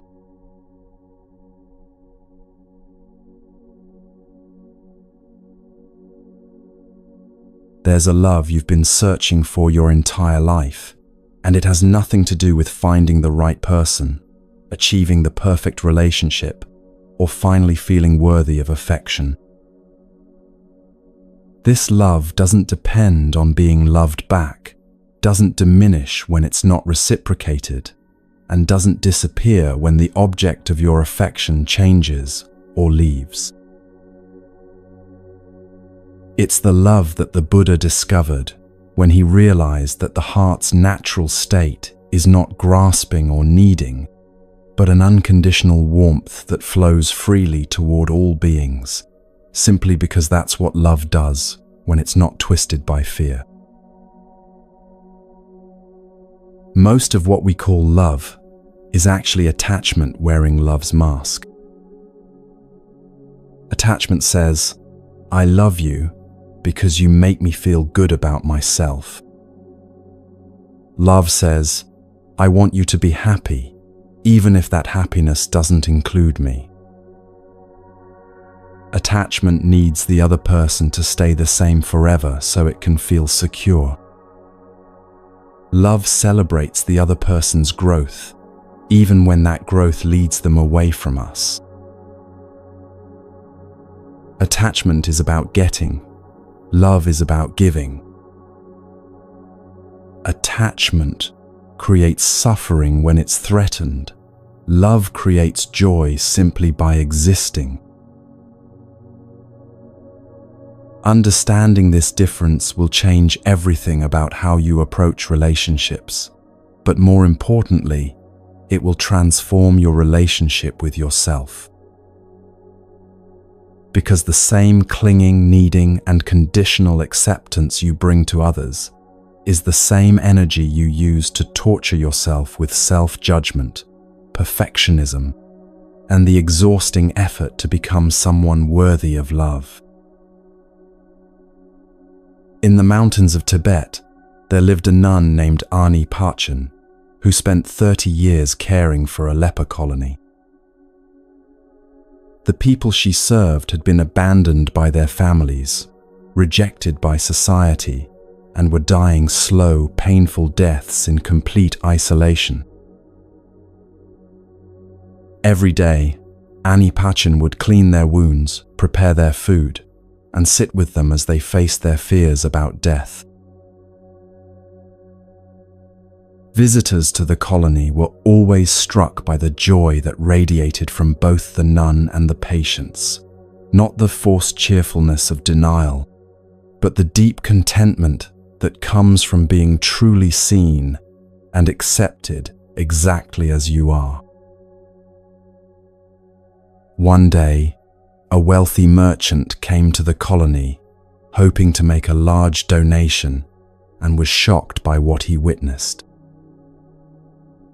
Instead of the grim suffering he expected, he found Ani Parchin laughing with a man whose face was severely disfigured, gently teasing him about his terrible jokes while carefully bandaging his lesions. The merchant watched as she moved from person to person, bringing the same quality of complete presence and genuine affection to each one, regardless of how advanced their illness or how difficult their personality. "Sister," the merchant finally asked, "how can you love these people so freely? They can give you nothing in return. No status, no wealth, no comfort. Many of them are bitter and angry from their suffering. Some are not even grateful for your care. What sustains this love when there's nothing to be gained from it?" Ani Parchin smiled with such radiance that the merchant felt his heart crack open. "You misunderstand the nature of love," she said gently.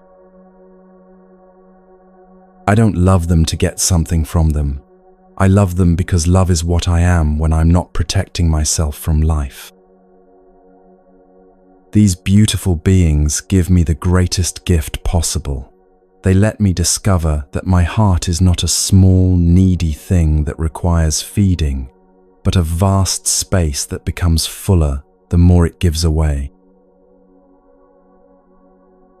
I am not loving them. Love is expressing itself through me when I stop blocking it with fear. This is the essence of what Buddhists call metta, loving, kindness that flows without conditions, without agenda, without the need for reciprocation. Metta is not an emotion you generate or a feeling you try to manufacture. It's the natural radiance of the heart when it's not contracted by attachment, aversion, or the belief that love is a limited resource that must be carefully rationed. The practice of metta traditionally begins with yourself, and this is where most people discover how conditional their self-love really is.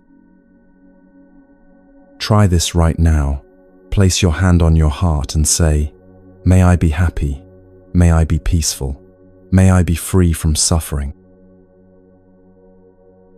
Notice what happens in your mind. Does a voice arise that says, "But first you need to fix this about yourself," or "You don't deserve happiness until you accomplish that," or "You can't be peaceful while you still have these problems"? These voices reveal the conditional nature of your relationship with yourself, the ways you withhold love, acceptance, and kindness from yourself until you meet some imaginary standard of worthiness. But metta doesn't wait for worthiness because it recognizes that your fundamental nature is already worthy of love, not because of what you've done or achieved, but because you exist. Your capacity for awareness, for feeling, for connection, this is inherently precious and deserving of kindness, regardless of your mistakes, limitations, or areas of growth. Master Huineng, the sixth patriarch of Zen, taught that the Buddha nature, the capacity for love, wisdom, and awakening, is equally present in all beings, like the sun that shines on saints and sinners alike.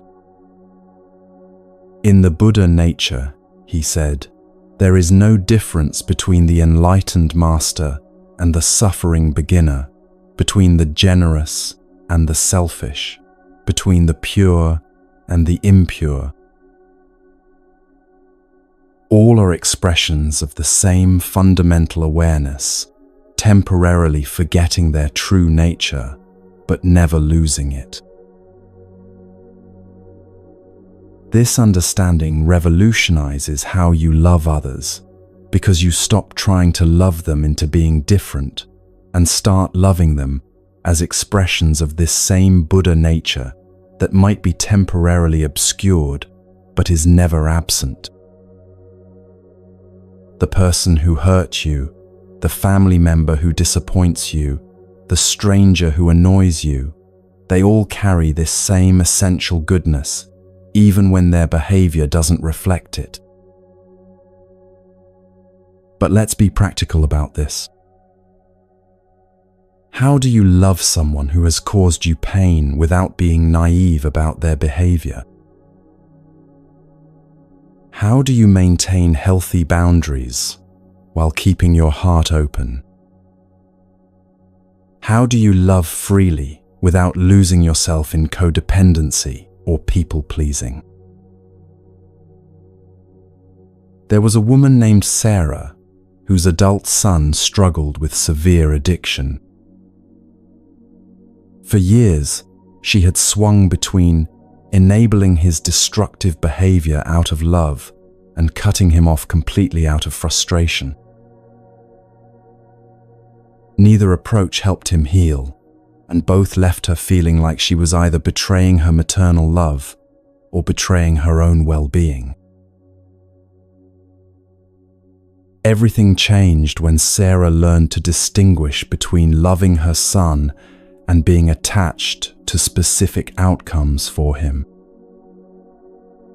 She realized that her love had actually been a mixture of genuine care and desperate need for him to be okay so she could feel like a good mother, need for him to get clean so she could stop worrying, need for him to appreciate her sacrifices so she could feel valued. These needs were understandable, but they weren't love. They were attachment disguised as love. Through working with a Buddhist teacher, Sarah learned to practice what's called fierce compassion, love that's strong enough to say no when necessary, boundaries that are maintained not from anger, but from clarity, and support that doesn't enable harm. She could wish for her son's happiness and recovery while accepting that his choices were ultimately his own. She could offer help when it was genuinely helpful while refusing to participate in his self-destruction. She could feel deep sadness about his suffering without taking responsibility for fixing it. This shift didn't happen overnight, and it wasn't easy.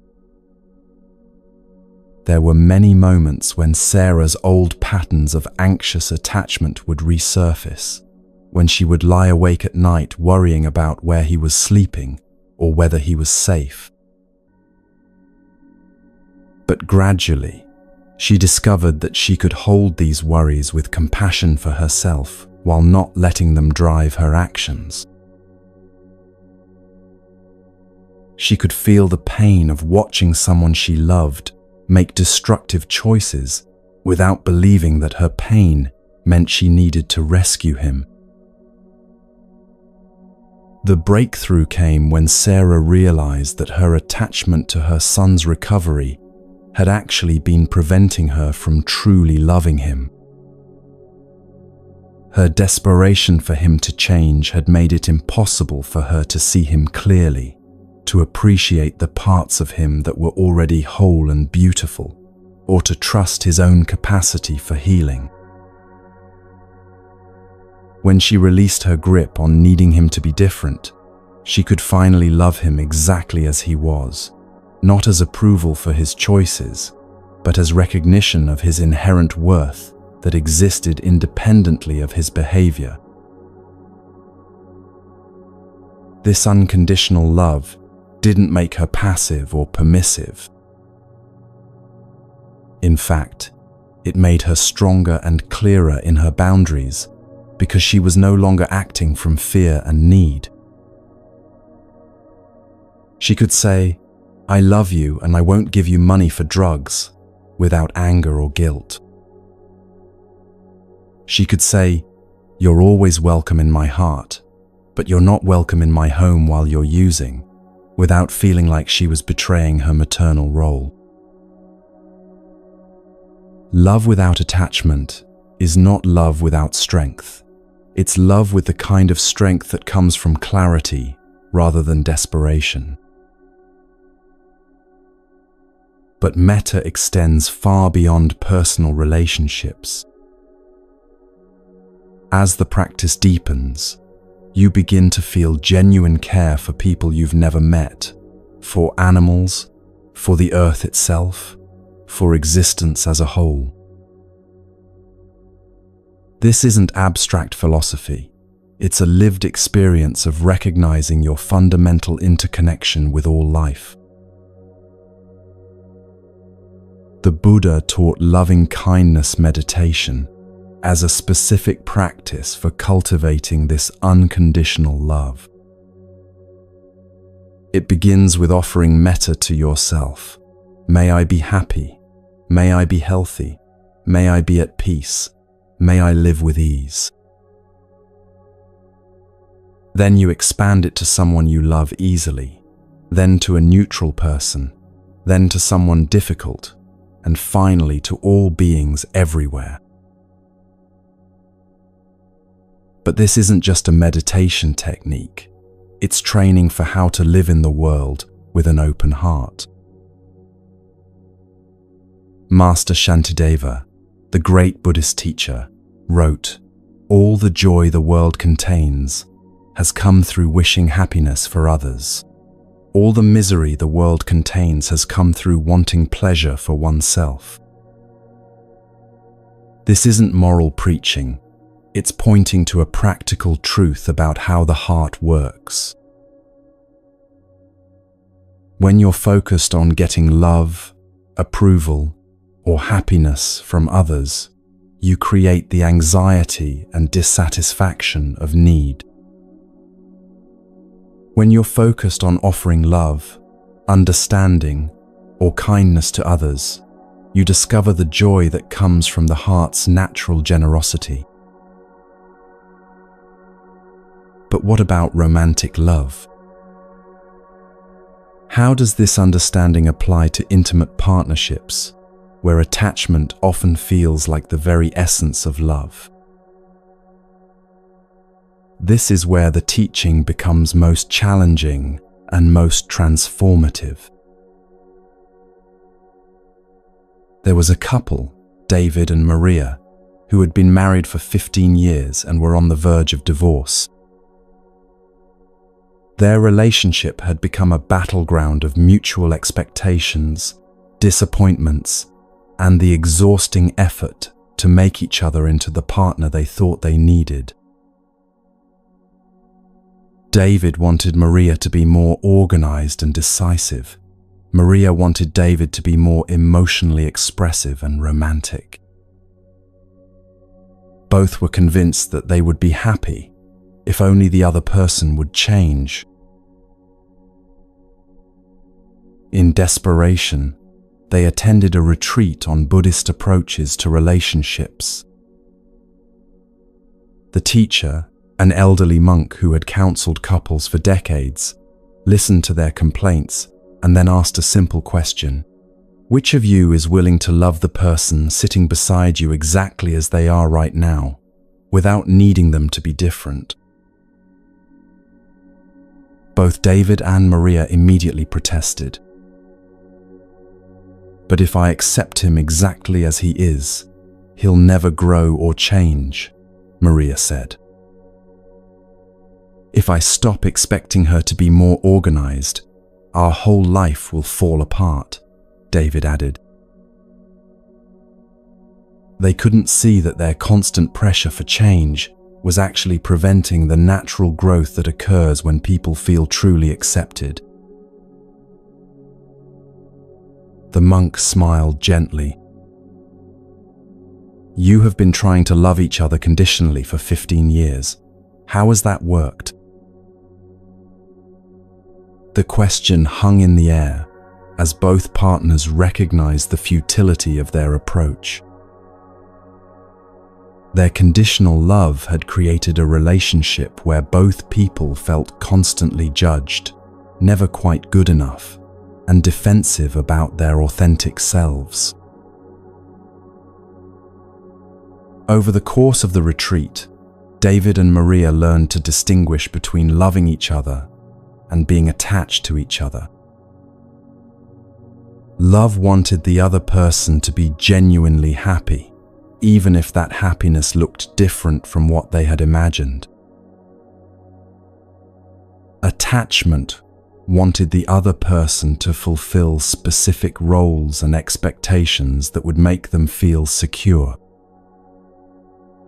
Love was spacious enough to allow growth and change. Attachment tried to freeze the other person in place.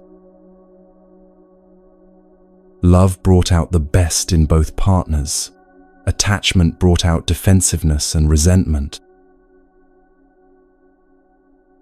The transformation didn't happen immediately. There were many moments when old patterns of expectation and control would resurface.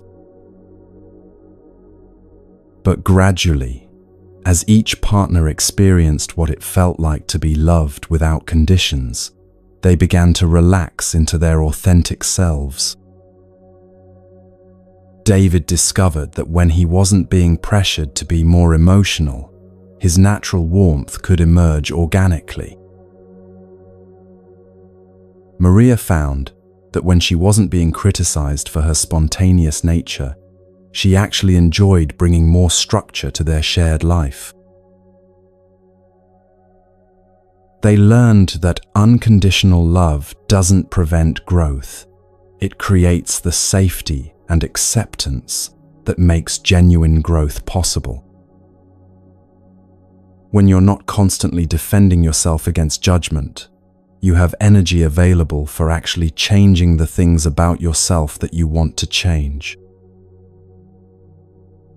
When you're not trying to manage someone else's opinion of you, you can focus on becoming more authentically yourself. But perhaps the most profound discovery was that loving without attachment actually deepened their intimacy rather than threatening it. When neither partner was trying to possess or control the other, they could meet as two free beings, choosing to share their lives rather than two needy people using each other to fill internal voids. Their love became a gift they offered each other rather than a debt they demanded from each other.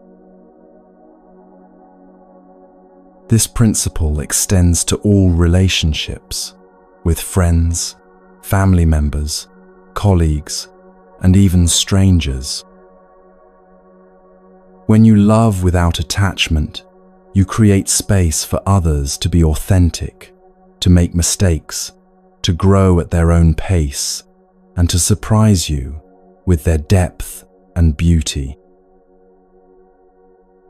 You stop taking their behavior personally because you understand that their actions reflect their own level of understanding and inner state, not their feelings about you. The Dalai Lama, perhaps the most recognized teacher of loving kindness in our time, often speaks about his practice of metta toward the Chinese officials who destroyed his homeland and forced him into exile. When asked how he can feel genuine compassion for people who have caused such suffering, he explains that his enemies are his greatest teachers because they give him opportunities to practice unconditional love in the most challenging circumstances.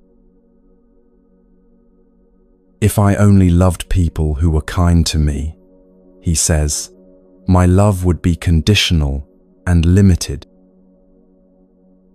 But when I can feel genuine care for those who have hurt me, I discover that love is not dependent on external conditions.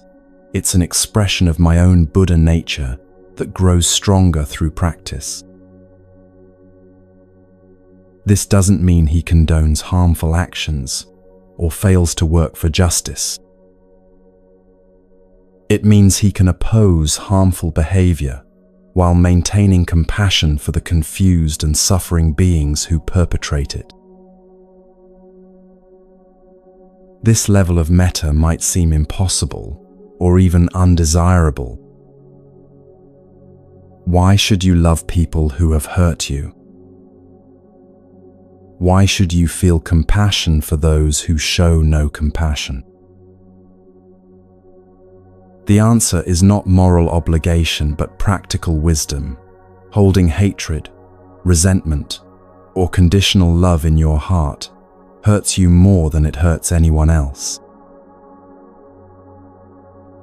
These emotions are like poison you drink hoping to harm someone else.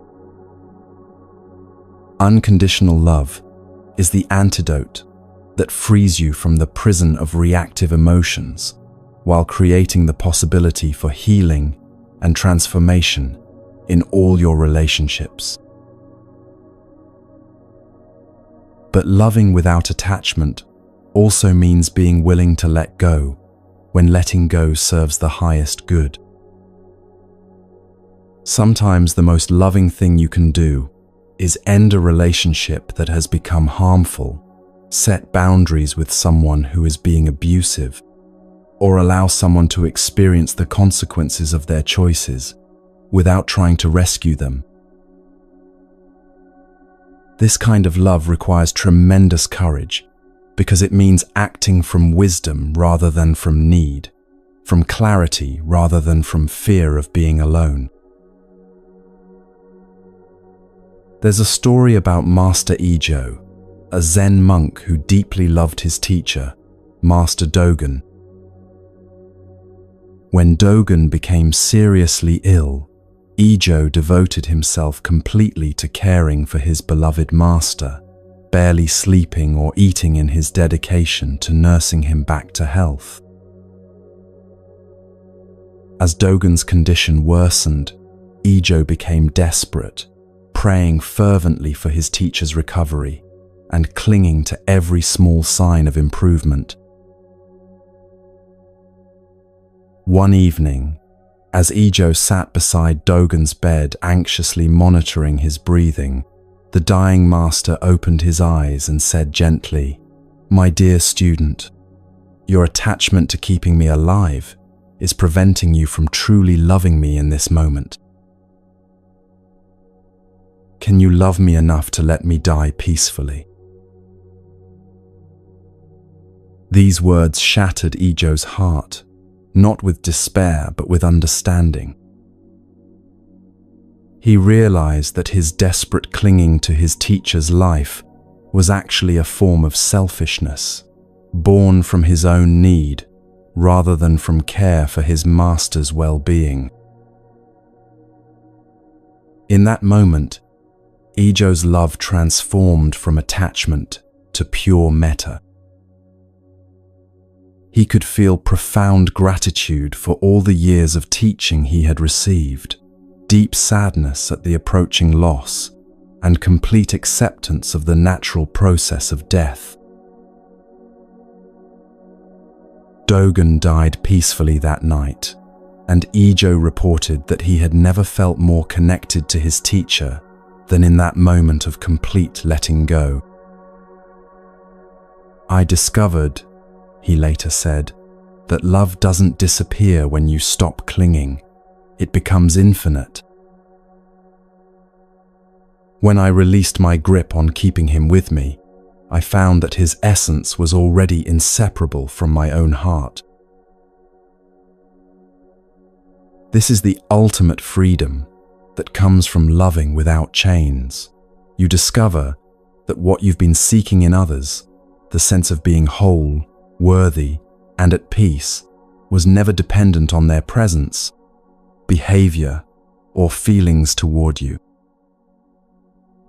It's your own fundamental nature, temporarily obscured by the belief that love is something you get rather than something you are. As you practice metta in your daily life, you might notice that it feels unnatural or even frightening at first.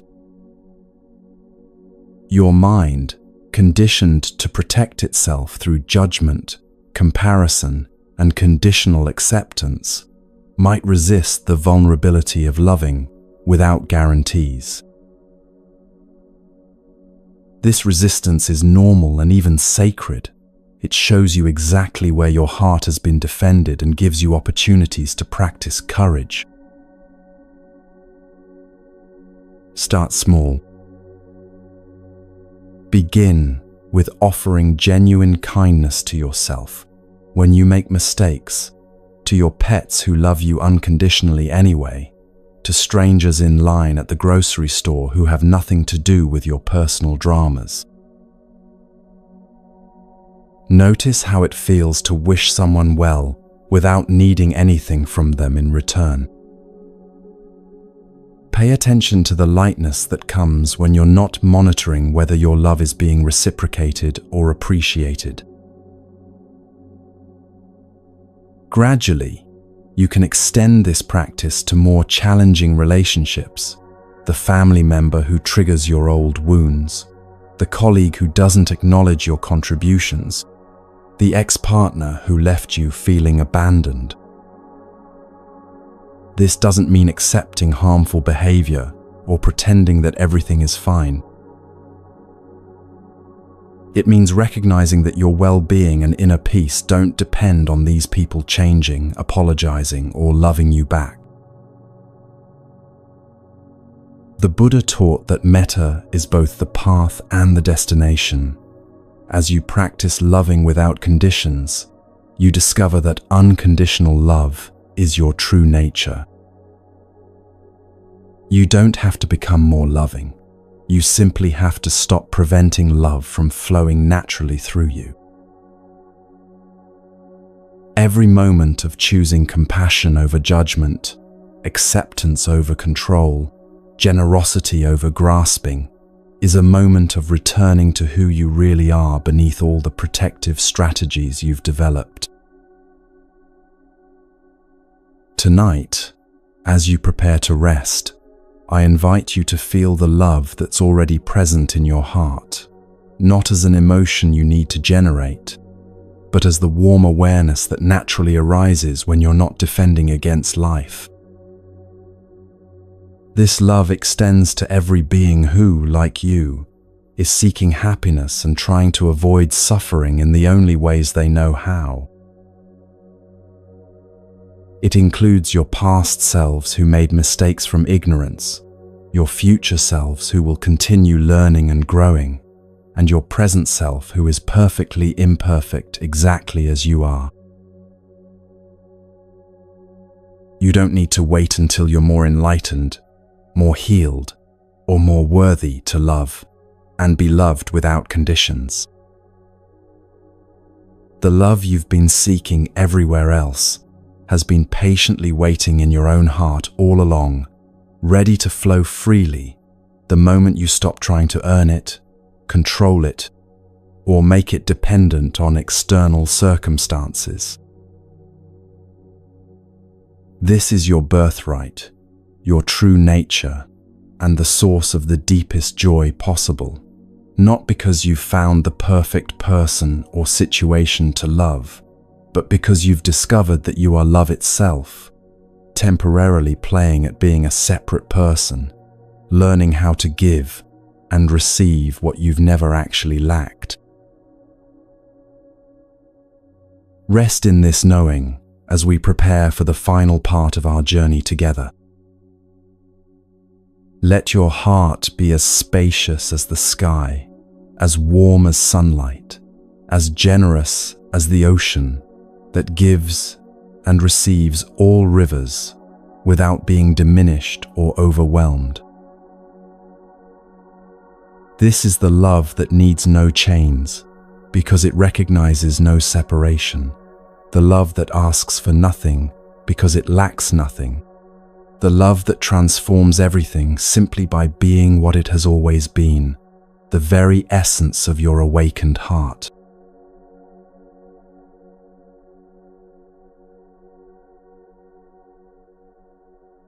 Here you are, at the end of a journey that never really began and will never truly end. Every teaching we've explored tonight has been pointing to this moment, not this moment as an idea, but this actual breathing, this quiet settling, this gentle release of everything you thought you needed to carry. Feel your body sinking deeper into rest. Notice how your breath continues without your management, your heart beats without your supervision, your awareness remains present without your effort. This is what the Buddha meant when he spoke of the ultimate surrender, not giving up on life, but giving up the exhausting illusion that you are separate from it. Your breath has been your most patient teacher all along. Every inhale arrives exactly when it's needed. Every exhale releases exactly what's ready to go. There's no forcing, no clinging, no anxiety about whether the next breath will come. This is how life wants to live through you, naturally, effortlessly, with the same wisdom that guides the seasons and the tides. The deepest teaching isn't something you learn, it's something you stop preventing. When effort becomes effortless, when surrender becomes strength, when letting go becomes love, you discover that you've been seeking everywhere else what was never absent from this moment. Let everything settle now. Let your thoughts slow like leaves falling from a tree. Let your heart rest in its own natural rhythm. The Buddha taught, peace comes from within, do not seek it without. You are that peace, breathing gently in the darkness. Finally home.